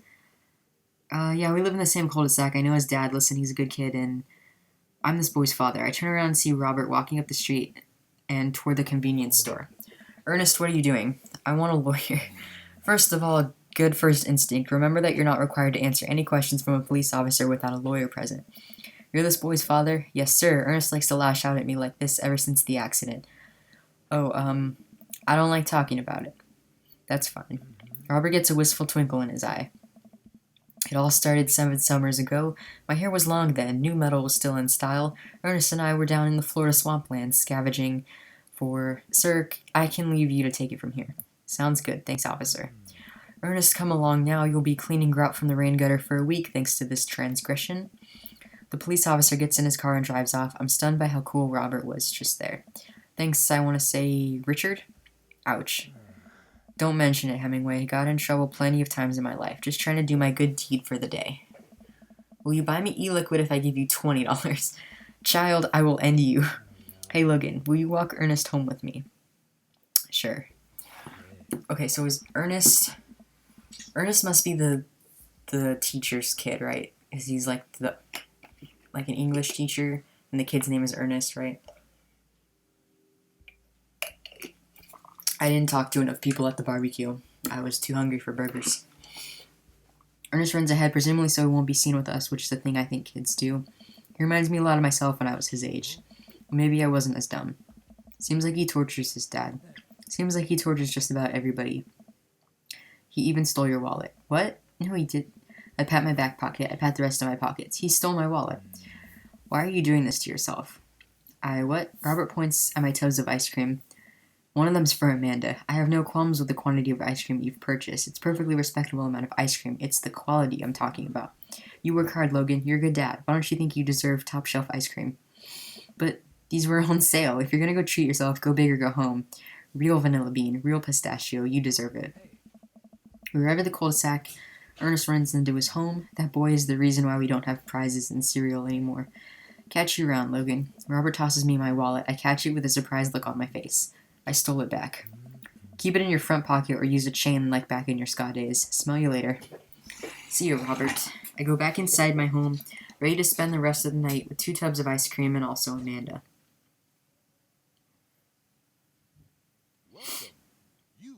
dads. Okay.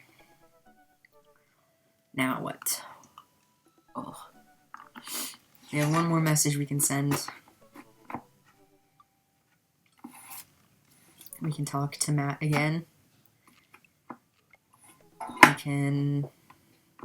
Robert was nice right now. We could talk to Robert.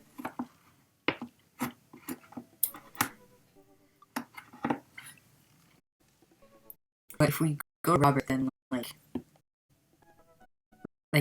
that's third and last date. Whereas if we pick Robert, it's like the first date. Maybe we should just pick Matt since we only have one left. And then I think that's all we could do. So I guess we'll pick Matt again. Maybe we can get better than a C or a B. Matt and I have spent a lot of time together lately. After we went record shopping the first time, it sort of became a weekly tradition for us to scope out Vinyl Fantasy 7 for new releases.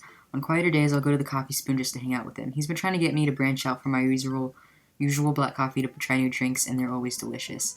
Since I've been spending so much time with Matt, Carmencita and Amanda have become really close friends. Amanda's taken Carmencita under her wing, teaching her about photography, helping her with homework, and introducing her to music that's not just boy bands. Well, she did end up taking her to one of the Scream Cry Dancing Boy concerts so Matt wouldn't have to go. A truly heroic move. I can tell that Carmencita really looks up to her a lot. It's so great. It's great that Amanda's trying to be a good mentor. The open mic night is tonight. Amanda and I busy ourselves getting ready. I try to pick out a nicer outfit than usual and pace around the room. A bunch of really cool bands are going to be playing and I'm excited to see them. I haven't been to a show since the first time Matt and I hung out. It's weird. Ever since Matt played piano for me that one time, I've never been able to convince him to do it again. He's told me that he also plays guitar, drums, and even the trumpet. He still won't play any of them. For someone so passionate about music, it's strange that he doesn't want to actually play it. You ready to go, Pops? I hear Amanda in the hallway as she approaches my room. Yep. Amanda pops her head in, looks me over, she pinches the bridge of her nose. Dad, we talked about this. What? The sandals, they're older than I am. Vintage, some would argue. I thought you threw them out. Amanda, since when did you enroll in the Fashion Police Academy? I got kicked out because I was loose cannon who didn't play by the rules. For example, you're not allowed to mix florals, but you totally can if you have a good eye for color. You're out of your jurisdiction, rookie. Amanda guards the door till I pick out a better outfit. Stop. Those sandals are going directly into the evidence locker. It's the trash. You can pry these sandals from my cold dead hands, bro, the compromise, fine. I keep the sandals, but I won't wear them tonight. Then we have this exact same argument the next time I try to pull them out. I guess. Come on, Dad, we gotta go. I never seen the Coffee Spoon so packed. I spot familiar faces from the pub concert, all sipping on their caffeinated beverages of choice. A couple of people are setting up on stage. I don't see Matt, but I'm sure he's busy in the back. Amanda and Carmencita find each other immediately and do their secret handshake, some complicated clapping with their hands, and then a big hug. Hugo says, Logan. I turn to see Hugo sitting at the table with none other than Damien. Fancy seeing you two here. I am, as you know, a dedicated patron of the arts. It's a bit of a tradition between Damien and I now. Matt's open mic nights always seem to bring out the best talent in town. Sometimes it gets a bit odd, even for my admittedly eclectic tastes. You guys see Matt around? Yeah, he was just helping that Pablo kid get some equipment out of his van. Whoa, Vacant Veil is playing a set? What? It's a witch house. Damien's ears perk. What is that? I don't know. Well, it sounds delightful. Amanda says it isn't. Shame. Alright, I'm gonna go find Matt and see if he needs any help. I heard the back room of the Coffee Spoon. I head to the back room of the Coffee Spoon, where I find Matt going over some last-minute show details with Pablo. My dude, Pablo and I share a full-on sincere bro hug. Glad you couldn't make it, Logan. Wouldn't miss it for the world, man. You guys need any help? I think we're all set, actually. Pablo, can you remind me what order people are going up in? Well, you got the handsome and unforgettable Vacant Veil opening up the set with selections from his new album, Witch Diaries. And then the third waves, who are all extremely attractive and could beat me up and I'd still be into it, are playing a 3-person acoustic set. With a little bit of spoken word in there, a magic act, and then it looks like we're closing with Jonathan Jones and the Speakeasy Choir. No, absolutely not. I remember the ridiculous set that this band put on when they opened up for Pup. Sometimes when it's quiet, I can still hear the sound of an accordion being violently thrown against the wall over and over. They weren't that bad. Now, you don't understand. Last time they played open mic night, they lit their bassist on fire, and the fire marshal had to shut us down. They also refused to pay for their drinks. Yikes. They are not playing tonight. Well, they're outside, all 17 of them. Tell them we're full. Then who's filling their spot?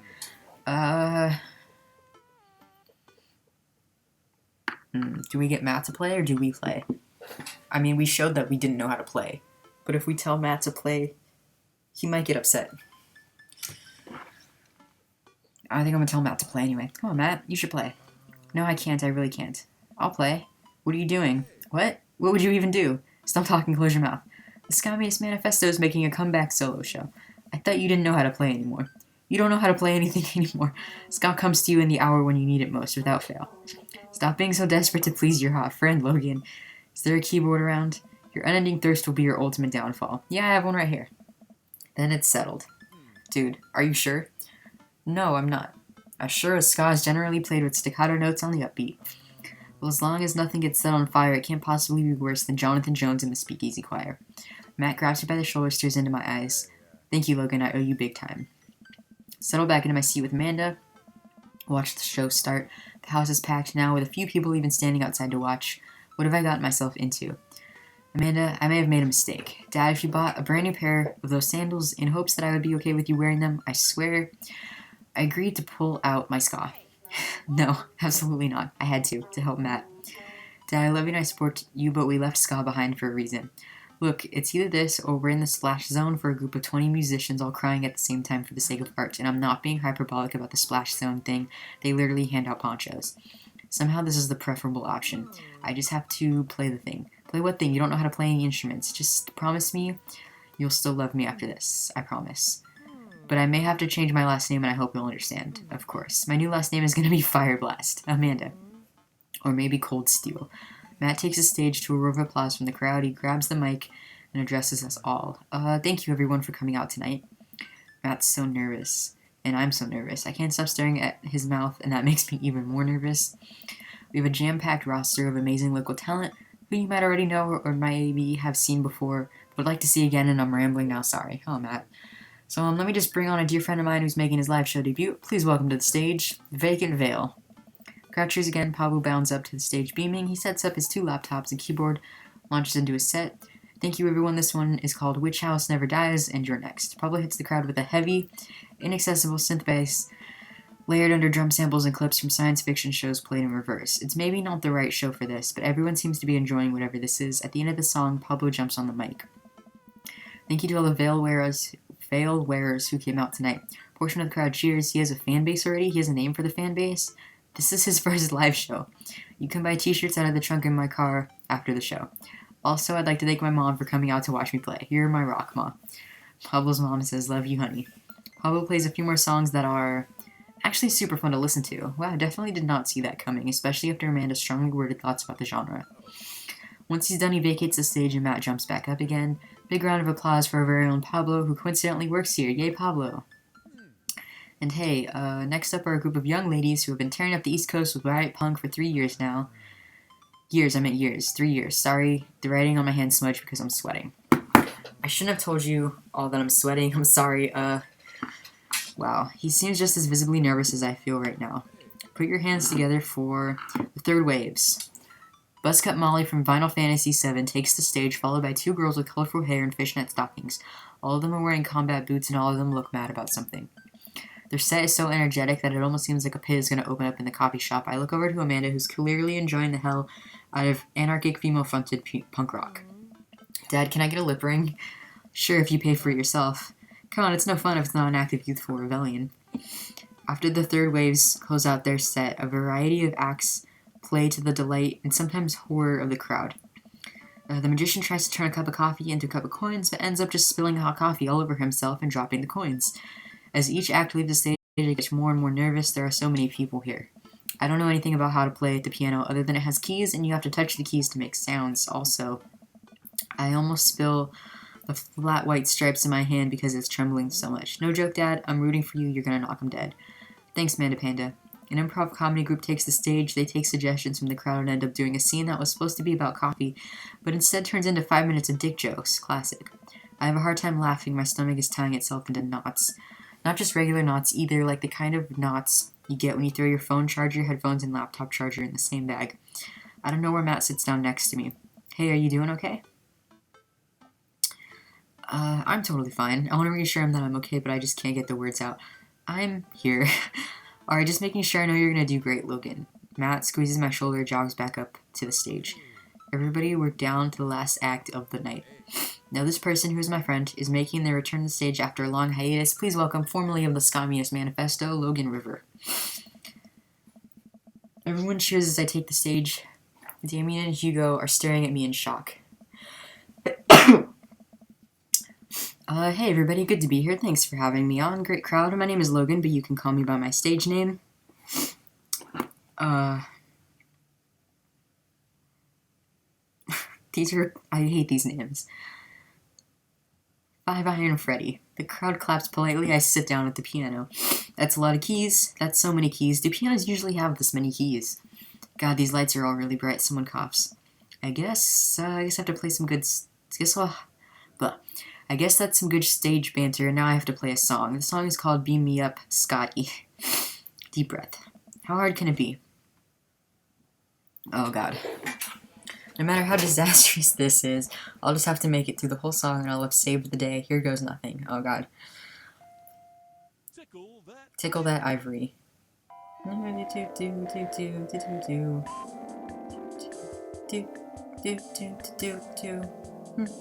Pick it up, awesome. Pick it up.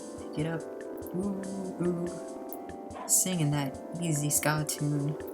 Unity, watch us fill up the room. Rude boys coming for ya. Take warning.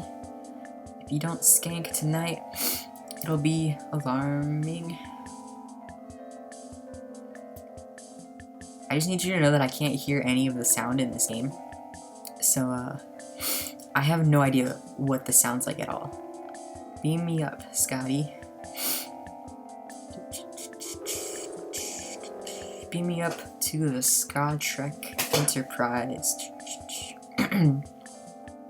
Piano solo. That's what I'm imagining this sounds like, but I know it sounds 10 times worse. Just slapping my hands on that keyboard.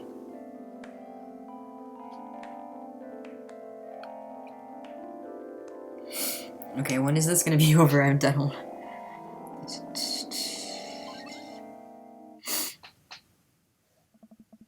I look up at the crowd, I see a bunch of people shifting in their seats. Oh no, I'm losing them.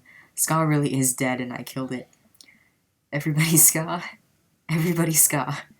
Like a checkerboard tie-wearing angel descending from two-tone heaven, Matt walks on stage playing the guitar. We lock eyes, he gives me a reassuring smile as he effortlessly plays the chords to the song. I look out and see the crowd go wild to Matt's appearance on stage. Everybody's bouncing around now. Fills me with renewed energy as we jump into the chorus. Beam me up, Scotty, beam me up, Scotty. Beam me up to Scotty, to the Star Trek Enterprise. Matt jumps into an improvised solo that was way better than the one Darren Springstead wrote in high school. Make it to the end of the song in one piece and the crowd goes wild. I'm moist with sweat head to toe. Ladies and gentlemen, Matt Silla.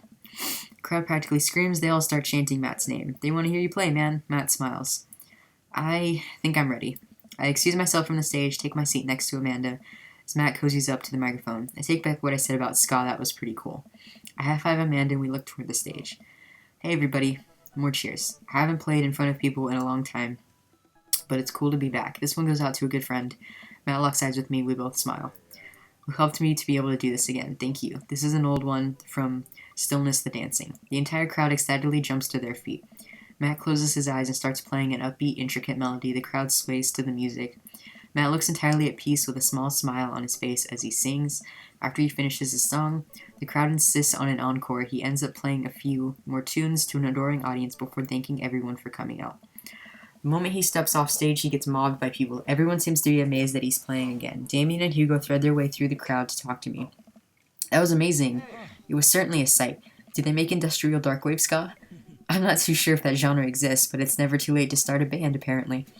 I glance back over to Matt, who's hugging a bunch of people. They really seem excited to see him play. Oh yeah, he hasn't played since he lost Rosa. What?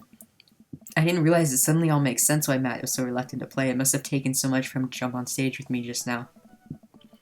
The crowd slowly filters out into the street as the show ends. I decide to stick around a little longer to see if I can talk to Matt. Hey, I'm taking Carmencita to get ice cream. Is that okay if she sleeps over? We're gonna paint our nails and start a punk band. Yeah, go have fun. Just please don't wake up the neighbors with any biting truths about the government or whatever. Don't worry, we'll wake them up figuratively instead. Amanda and Carmencita bump fists, head out. I spot Matt finishing up conversations with a couple stragglers on their way out of the shop. Hey, Matt. Hey, dude. Need help closing up? I'd love that. Matt and I stack up the chairs, sweep the floor. In silence, we carry the stage equipment back to Matt's van, where we see Pablo selling merch to a crowd of people out of his trunk. Shirts of the finest quality, every step of production from thread to stitch, overseen by yours truly. Graphic designs fit for a king. That kid's gonna go far. We head back into the coffee spoon. Matt puts the finishing touches on closing. When we're all done, Matt and I lean up against the counter. Thanks for saving me from myself up there. All in all, it ended up being pretty cute. Plus, you protected us from Jonathan Jones and the Speakeasy Choir. Someone told me that they tried to do a street performance down the road, and they all got arrested for trying to form a human pyramid in traffic. Did it feel good to be on stage again? Yeah, it really did.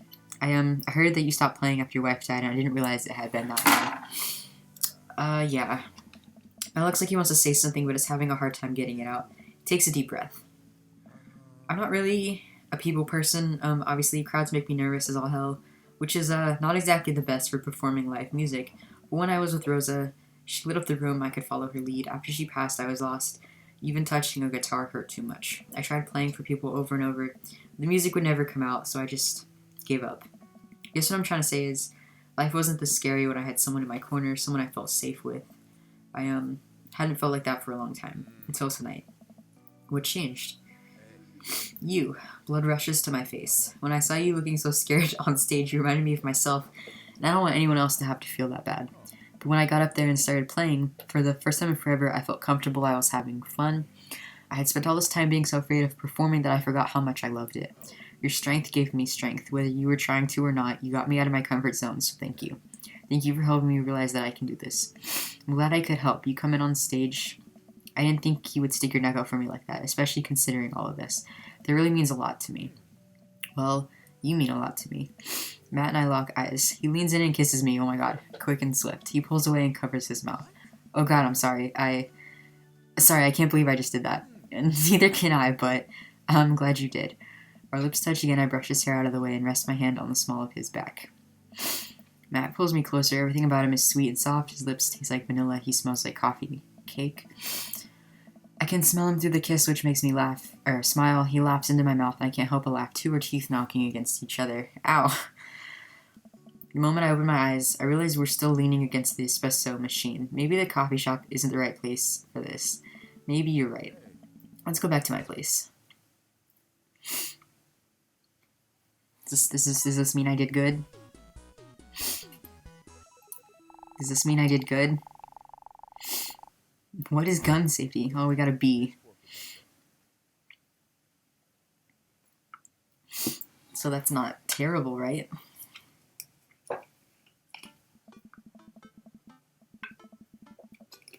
Oof. I think I have everything finally set up. Amanda should be here any minute now.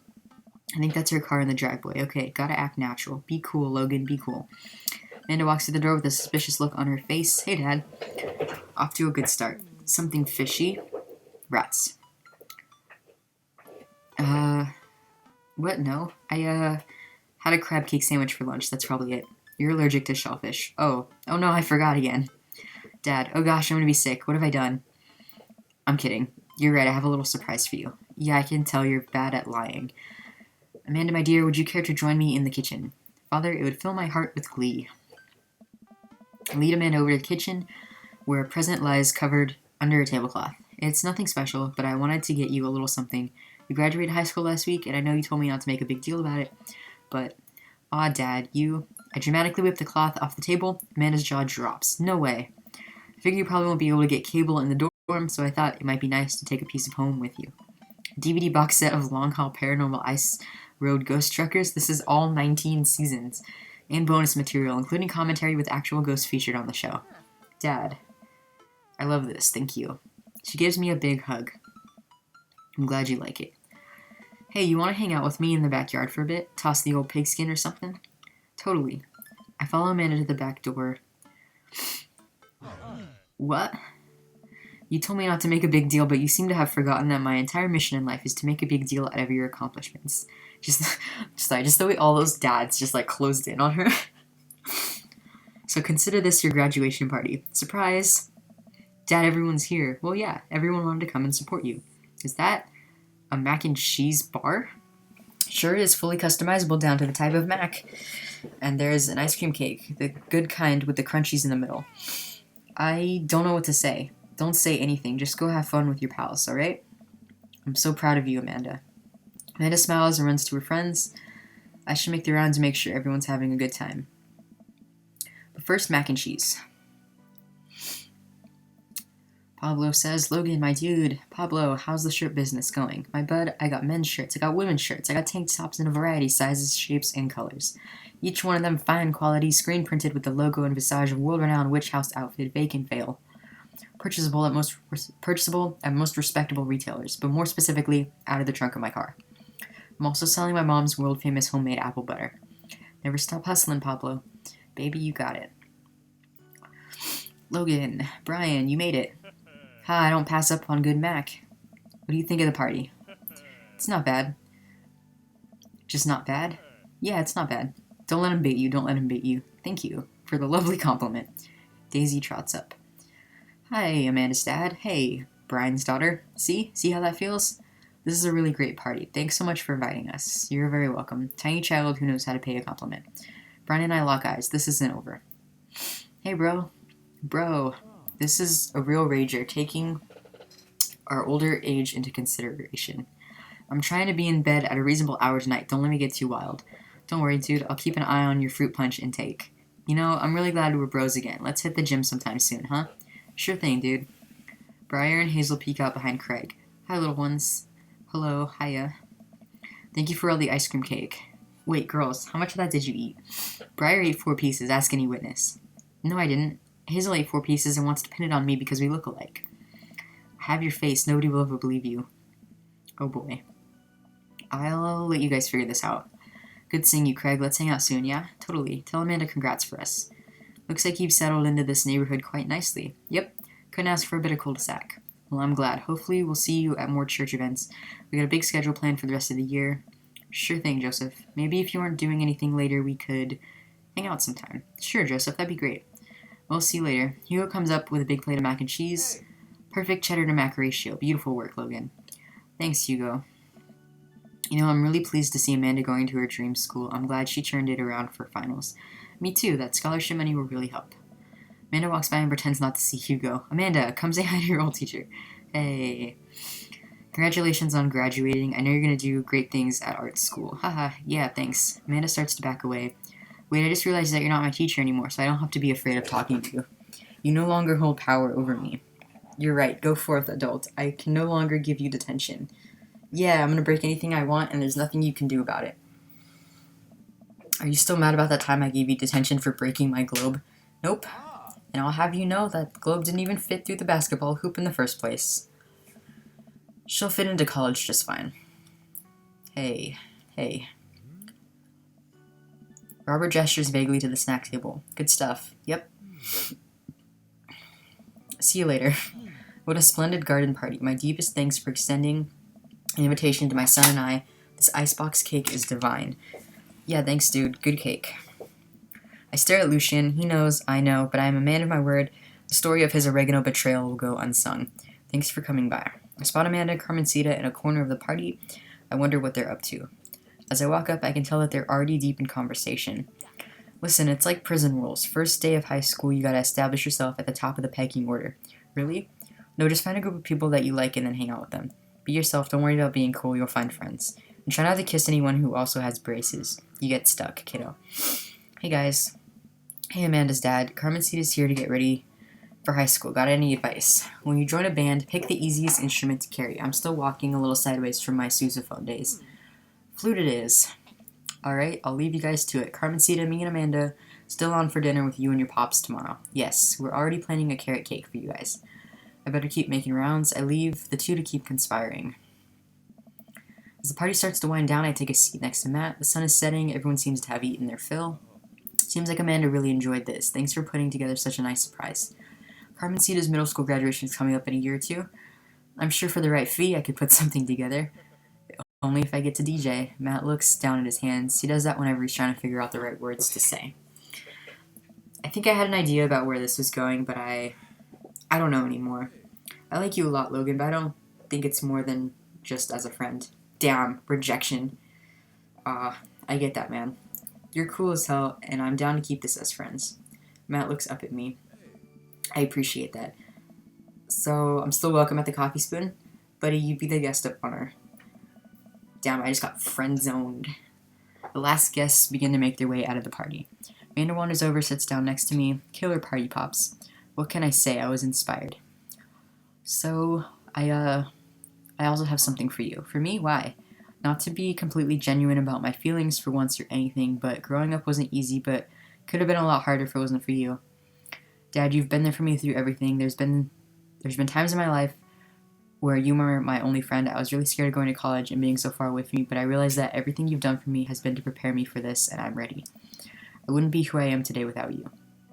Don't cry, don't cry. I swear to God, Logan, if you cry again, you're the best, Dad. I love you, and I'm crying. Anyway, that was enough emotional vulnerability for one day. Present time. Amanda hands me a tiny wrapped package. I tear the wrapping off to find a framed picture of me and Amanda. It's us. Kinda shocking, all of our photo albums are just pictures of me, huh? I figured we'd need at least one together before I leave. Amanda, thank you. Watching you grow up has been the happiest experience of my life. You're such a talented, intelligent young woman, and I'm so excited to see what the future holds for you. Knock 'em dead, kid. Always do. Amanda and I share a hug. This is only the beginning, Pops. Plenty more memories for us down the road. Memories to make and stuff to break, right? Oh, I'm gonna break so much stuff. Intentionally and unintentionally. You're probably gonna have to pay for most of it. It would be my honor. Amanda and I wave bye to the partygoers as they leave. We sit together and watch the sun slowly dip below the horizon. I'm glad you made some friends. Yeah, I know that's maybe not what you were looking for, but these people care about you. I love you, Dad. We'll always have each other. You're right. It's going to be hard at first, but this is the next chapter in our story. I would be nervous about it, but I know that you're always going to be looking out for me, the same way I'll always be looking out for you. Yeah. Team River, Team River.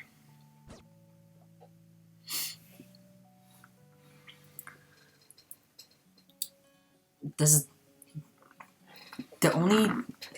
I was going to say, like, what do these dads do for work? There's one of them's a teacher, and Matt owns the coffee shop, but, like, what does my dad do for work? He doesn't have a job. Not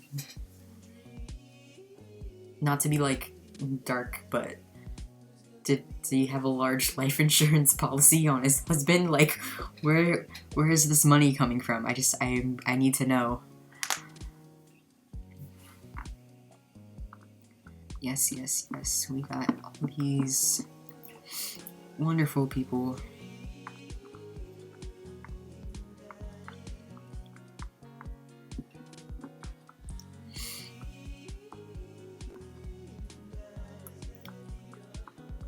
Yeah, I never got to hear any of the music that played in this game, so I hope it was good.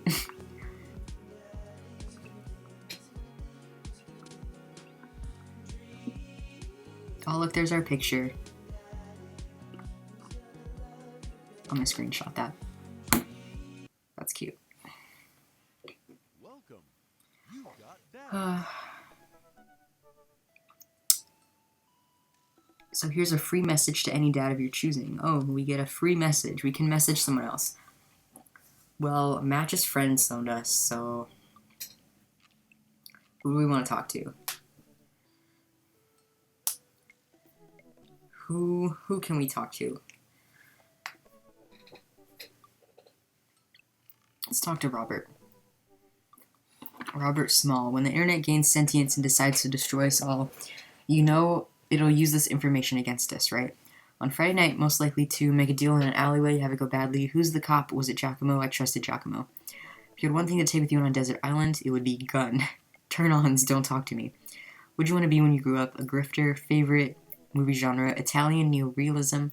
Ideal date is grave robbing. Never leave home without 4 knives. Spend a lot of time thinking about, you ever really look into a rabid animal's eyes? Okay, let's message Robert.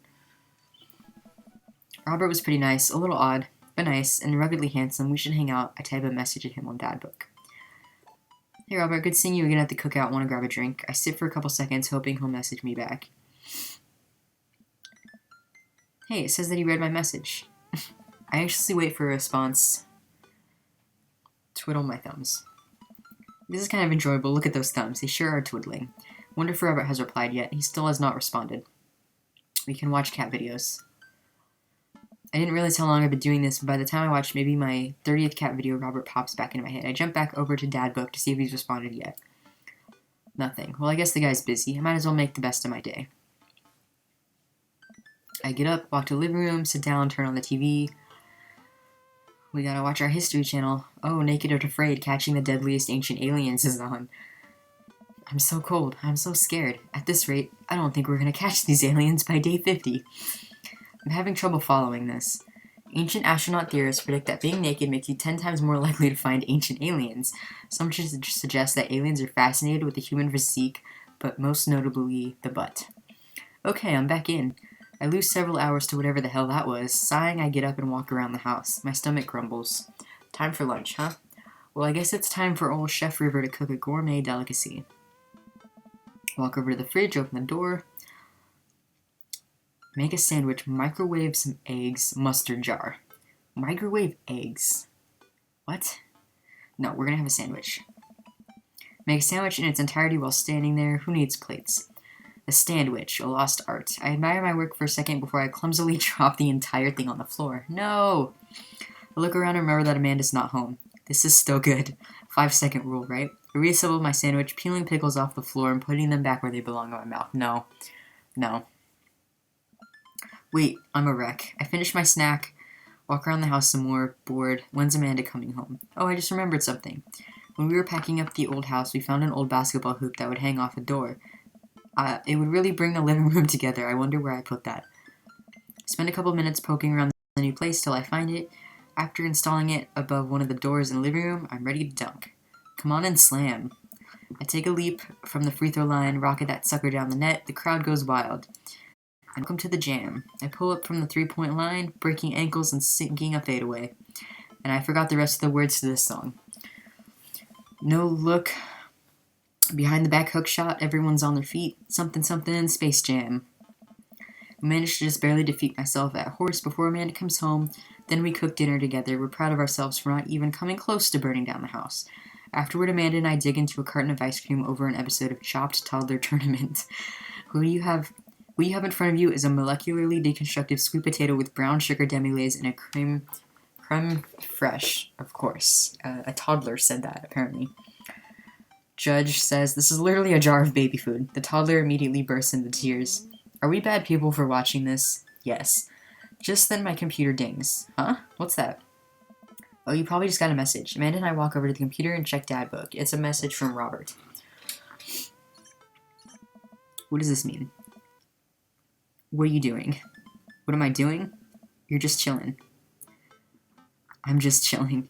I type back just chilling. Amanda deletes the G and hits send. It'll make you look cooler. A couple moments pass by, another message pops up. Want to grab a drink? Hey, that means he wants to hang out. I know what that means, Amanda. But it's kind of late. Come on, Pops, live a little. Yeah, it's not like you have a job to go in the morning. I am living with ice cream and traumatized toddlers. Well, it's your life, but I think you'd have a lot of fun tonight. You are trying to get to know the neighbors better, aren't you? Ugh, fine. I type back a message to Robert asking him for details, and he tells me to meet him at Jim and Kim's. Well, don't wait up for me. I never do. I throw on a nice jacket and run out the door. It's only a short walk to Jim and Kim's, and it's a beautiful night. Walk into the bar, see the usual crowd of barflies drinking beer and watching sports. Spot Robert at the back of the bar, wave hi as I walk over. Hey man, how's it going? Hey buddy. Ahoy there, Skipper. Robert and Mary are here? Uh-oh. I brought Mary along, figured we needed a drinking buddy. Aw man, I was excited to get to know Robert a little better. Now I have to deal with this weird married lady making passes at me. Don't look so scared, kiddo. We're just having a drink. Yeah, speaking of which, I think it's time for the first round. What are you having? Uh...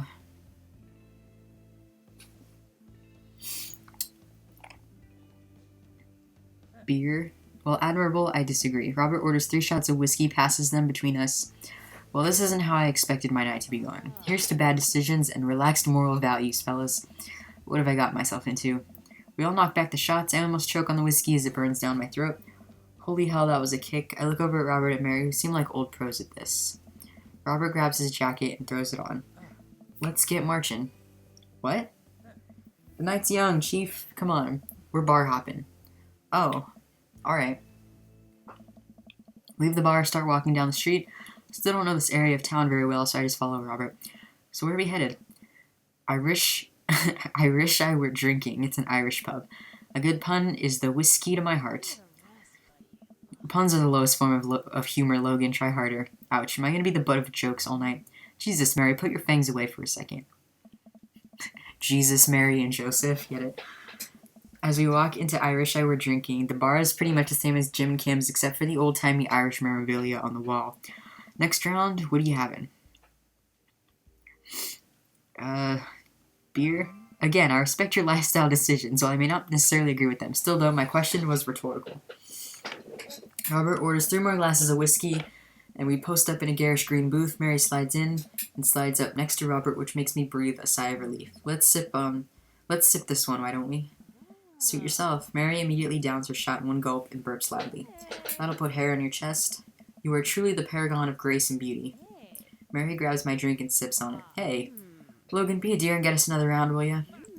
I don't know how to process this evening at all. I get up, order another round of drinks from the bartender. As I head back, I see Mary and Robert having a lively conversation. Robert roars with laughter. I don't think I've ever seen the guy smile, let alone laugh. I take a seat across the booth from them and pass out the drinks. So Edith's kid snuck some pot brownies onto the table at the bake sale, right? And I spot that little hemp sweatshirted gremlin in the act, so I go up to Edith with a baggie, I'm about to tell her, when all of a sudden she just freaks out at me. You're ruining the bake sale, she says. I should have been PTA president. Your roots are bad, blah, blah, blah. So what'd you do? I told her to have a brownie and that everything was going to be fine. They both erupted in laughter. I politely follow along with the story. She ate 3. More laughter. Okay, that was actually pretty funny. She called the cops and told them that time had stopped. Mary looks directly at me. Do you smoke weed? What? You know, the devil's lettuce. I have 2 big fat blunts in my purse right now. Want a blaze? No, I do want to smoke weed. How come I was allowed to smoke weed, but it wasn't actually weed with Matt, but I can't smoke weed with him? I'm a law-abiding citizen. Weed is legal in Massachusetts. Whatever I'm doing, it's making Robert happy. He keeps giving hearts. Weed is legal in Massachusetts, and I am a super law-abiding citizen. Robert giggles helplessly. I'm just kidding, cowboy. Lay off the kid, Mary. He might not be used to your brand of humor. Fine, fine. We sit around and sip our drinks, people watching and cracking jokes. After a little bit of time, I begin to warm up to Mary. Her jokes become much funnier and much less scary. But it seems like she's not going anywhere anytime soon. I just wanted some alone time with Robert. I wonder if I can get her to leave somehow. Can you get the next round? You trying to ditch me, pal? No, because if you're trying to ditch me, you can just tell me to scram. No, it's fine, Logan. It's fine. Logan wants some alone time with his new best buddy, Robert. Read you loud and clear. The wingman breaks formation to pursue their prey. Now, if you fellows will excuse me, Mary needs to sink her teeth into a helpless boy. Go with God. Nice seeing you. Deuces, nerds. Mary gets up and saunters over to a younger-looking guy at the bar. She grows on you. Does she, though? I feel like she kind of delights in making men suffer. Well, she does. What about her and Joseph? What about him? You know, they're married, and she definitely tried to get in my pants the other night, and I gestured to her across the bar where she's making goo-goo eyes at that young guy from before. He looks like he's being held hostage. That's just the thing she does. She's harmless. To the boy she's hanging off of. Poor kid looks like he's seen war. Robert lets out a hearty laugh. Hey, I got him to laugh. Aw, man, you know I pegged you for one of those straight-laced types. Oh, don't worry. I got pretty wild back in my day. Still got a little wild in you. You know it. You know it. Robert orders a couple... Oh my god. There were eggplants there. Robert orders a couple more rounds of shots. I gulp. What am I getting myself into? Think you can go shot for shot? There's only one way to look cool here. Grab the shot closest to me and down it. Robert looks impressed. He takes his shot, knocks it back. That's one. So, what do I even talk about? He's so cool, and he probably hates small talk. How are things? I hate small talk. Okay. Too many people, and this isn't necessarily you, but too many people think they have to fill the dead air with noise. Personally, I think they're afraid of the silence, or they're afraid of what other person is going to think of silence. If you want some unsolicited advice, just learn to be comfortable with silence. Nothing wrong with two people sitting in silence and drinking whiskey. Oh, alright. Robert and I sit in silence and drink whiskey. I take in the rest of the bar. Patrons laughing, playing darts, spilling beer, Mary giving the hard sell to that young man, the young man pretending he got a phone call from one of his friends. Maybe silence is nice sometimes. So you ever kill a man? I choke on my drink. Excuse me? Watch a life drain from someone's eyes. It's not just their life, it's their hopes and dreams draining away.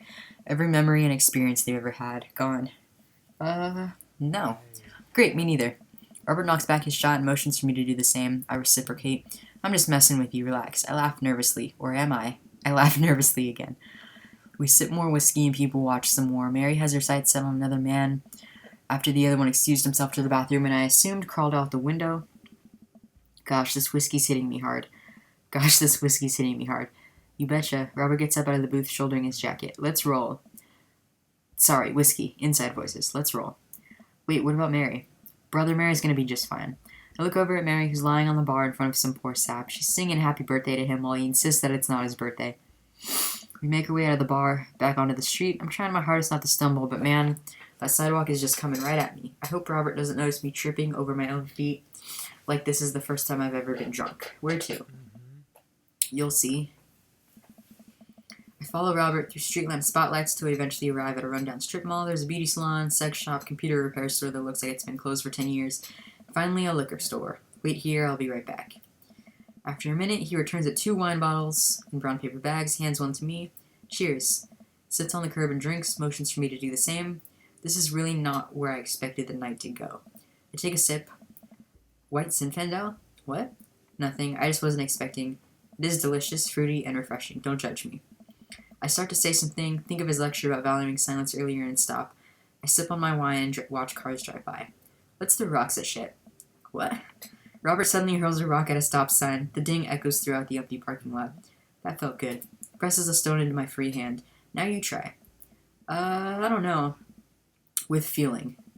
I look at the rock in my hand, look at the stop sign, back at the rock, back at the stop sign. I know what has to be done. I got a problem with authority. I hurl a rock at the sign. It sails over the stop sign. Oh, right into the window of a parked car, leaving a crack. Dude, run!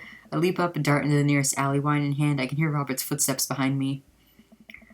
After I'm sure I'm far enough away from the cracked window that I'm no longer culpable for this heinous crime, I stop to catch my breath.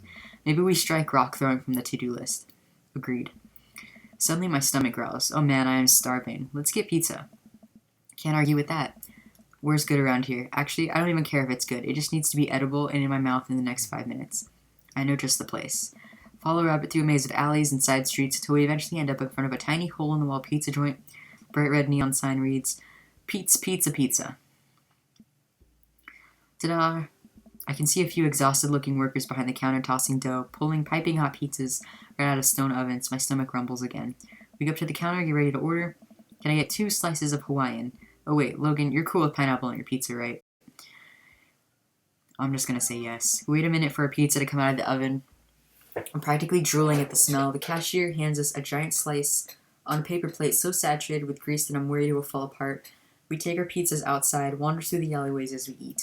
I take a bite. It's absolutely delicious. Pineapple is truly the best pizza topping. You said it. And I feel way better now. You and me both.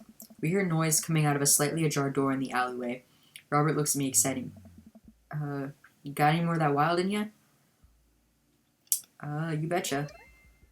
Good on ya. Robert and I slide the door open, peek inside. It's completely dark except for some flickering light. We slowly creep forward, cautious not to be heard or seen. Shh. Don't shush me so loud. Shh. We come to the end of the hallway and find ourselves standing in front of a movie screen. Oh, this suddenly makes sense. Did we really just sneak into a movie theater like a couple of teenagers? No talking during the movie. We look into the audience and are surprised to find that it's almost completely empty, save for a row of a few teenagers in the front. They look annoyed when they notice us. Robert starts making his way to the very back of the theater, and I follow him. We settle in with our wines, try to make sense of the movie. It's a romantic comedy, I think. A young man is frantically trying to get through New York to find the woman he's finally realized he's in love with. Kiss already. There's nobody kiss yet. You want him to kiss the taxi driver? Hell yeah. Kids down the way notice us heckling. One of them speaks up. Hey man, keep it down. Oh damn, that's Ernest Hemingway, Hugo's kid.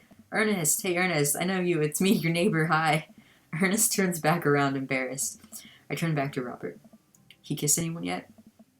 Turns out that yes, he did kiss someone. He made his way out to a tiny island near New York to profess his love for a woman who for some reason he knew would be there. She tells him that they hit the jackpot. He said that they had, but I think there was some subtext I'm missing here. Boo, love is dead. Shut up, it's beautiful. No, you shut up.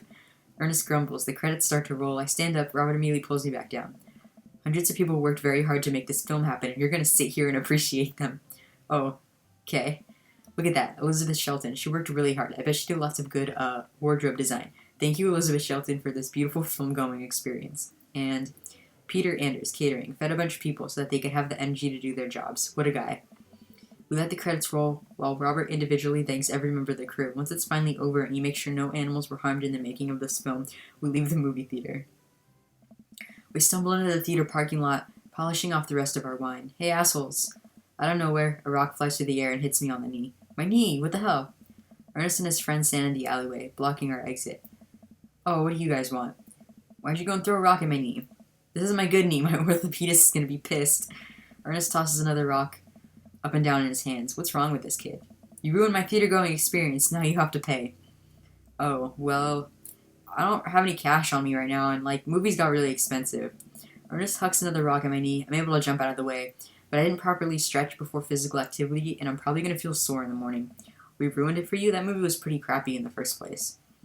Hey, you take that back. That was a beautiful love story with really genuine acting. You call that good acting? What class is this mainstream slop have you been served your entire life? What? Have you ever seen any Michael Powell? A Matter of Life and Death, 1946? Easily the toughest 5 minutes of love you'll ever witness. Listen, man. No, you listen. That popcorn-ass dribble the mass media is shoving down your throat will only make you dumber and sadder. You of all people should strive for a higher standard in the art you consume. Your name is Ernest Hemingway, for Christ's sakes. Oh no, now you've done it, says Ernest's friend. Ernest rushes Robert, screaming like a banshee. Ah! I dive between Ernest and Robert, trying to stop the kid. He lunges forward, kicking me as hard as he can in the knee. Fuck, my knee! Robert gets in between Ernest and myself, as if he's seeing red. Fuck, my fucking knee hurts. Alright, buddy. Talk like a punk, get hit like a punk. Robert squares up into a boxer's stance. Queensberry rules. 3-minute rounds with 1 minute rest in between. No low blows, fish hooks, J grabs, or high blows. What? And don't even think about pulling an illegal turnstile. That's an automatic deduction of 3 points. You'll have to designate a second if you're unable to fulfill your role as main duelist. One of your friends over there looks like he has enough youthful vivacity to handle it. Hey man, I don't want to get dragged into this. That movie sucked. It's too late. You two are bloodbound. If he dies, you die. Sorry, I don't make the rules. Talk to Queensberry. We're just gonna go. Ernest and his friends warily back away. Robert calls after them. The Queensberry Association will hear about this and consume better content. Once the teens are safely out of earshot, Robert turns to me. Were you about to actually fight that kid? Are you kidding me? I would never hit a child. That would be despicable. You throw rules at him, though. They always bolt. Nobody wants a Queensberry sanctioned throwdown. But full disclosure, I made half of that up. Wow. So you don't even have to know the rules. You just have to make them up. Come on, let's get out of here. Robert and I cool down a bit as we walk back to the neighborhood. I'm so sorry. I get really into the art of filmmaking when I drink. That's okay. I think it's cool how much you like movies. To be honest, I don't know a lot about them myself. Buddy, I got so much to show you. You ever see any Sam Fuller? I haven't. Fuller is cash. Thanks for the adventure. Adventure is all I got, buddy. Robert throws an arm around my shoulder, and we drunkenly belt out tunes all the way back. We finally get to his doorstep. This was an interesting night. I liked it. A smile forms on his cheeks. A rare sight. Let's hang again soon, yeah? Yeah. I linger there for a second, swaying drunkenly in the night breeze. Robert claps me on the shoulder. Night, bud. Robert heads back inside, and I stumble my way back home. Date completes. How did we do?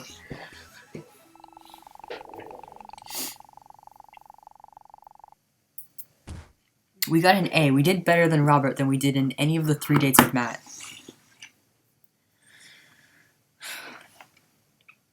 Welcome. You got that. And that's it. We're out of, chatting. Hi, this is Steven from Dad Mazan. I'm out front with your delivery. Oh, okay, I'll be right down. Wait, no, sorry, I need to put on pants first. I can't find my pants, but I'm wrapped from waist down in a duvet. Are you cool with that? I can come back tomorrow. No, wait, I'll be right down. Found some sensible capris. Put on pants.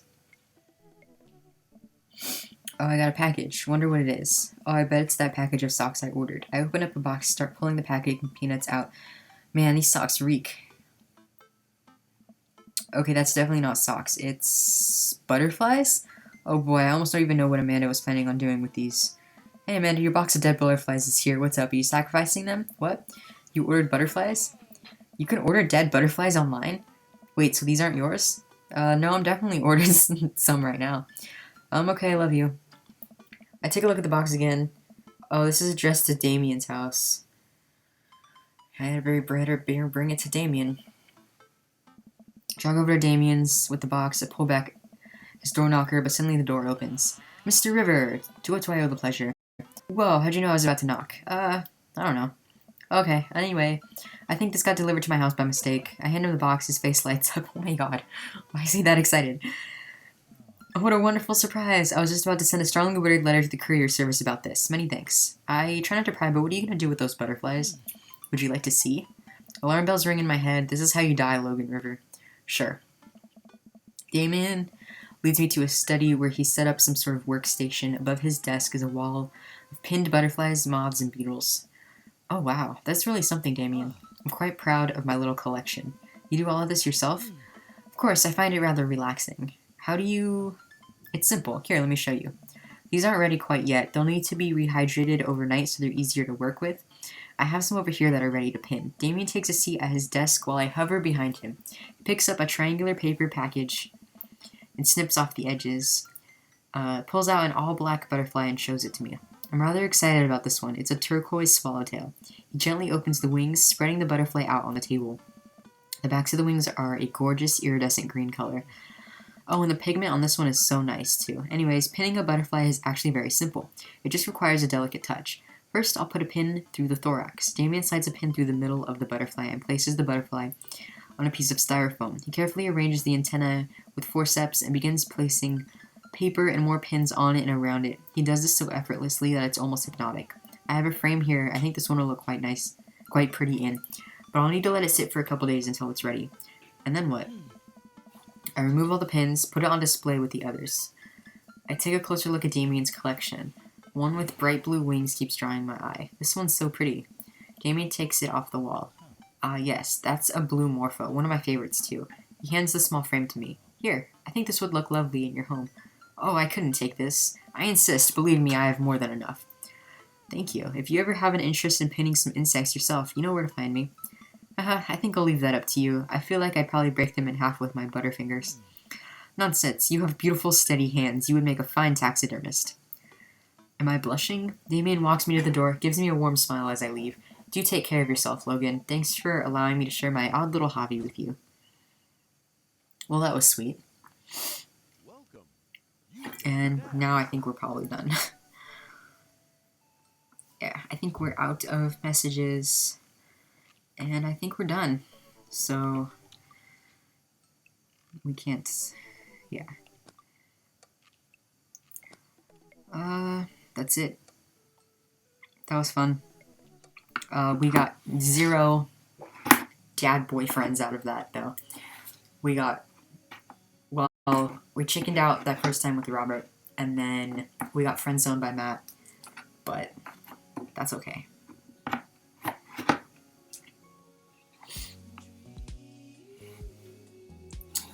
That's okay.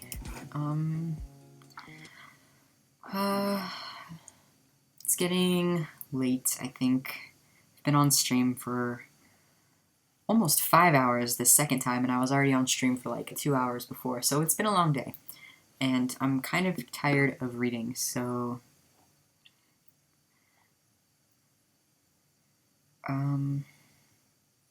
Sorry, got distracted. Yeah, so I think I'll call it quits. That was fun, though. We played a lot of games today. I'll download some more for next time. My work never called me, so... And obviously they're not going to. It's almost 10 p.m. So... I don't even know what they want from me anymore. But so maybe I'll be back tomorrow if I can figure out what's going on. Anyways, hope you have a good night. I will catch you later. Bye.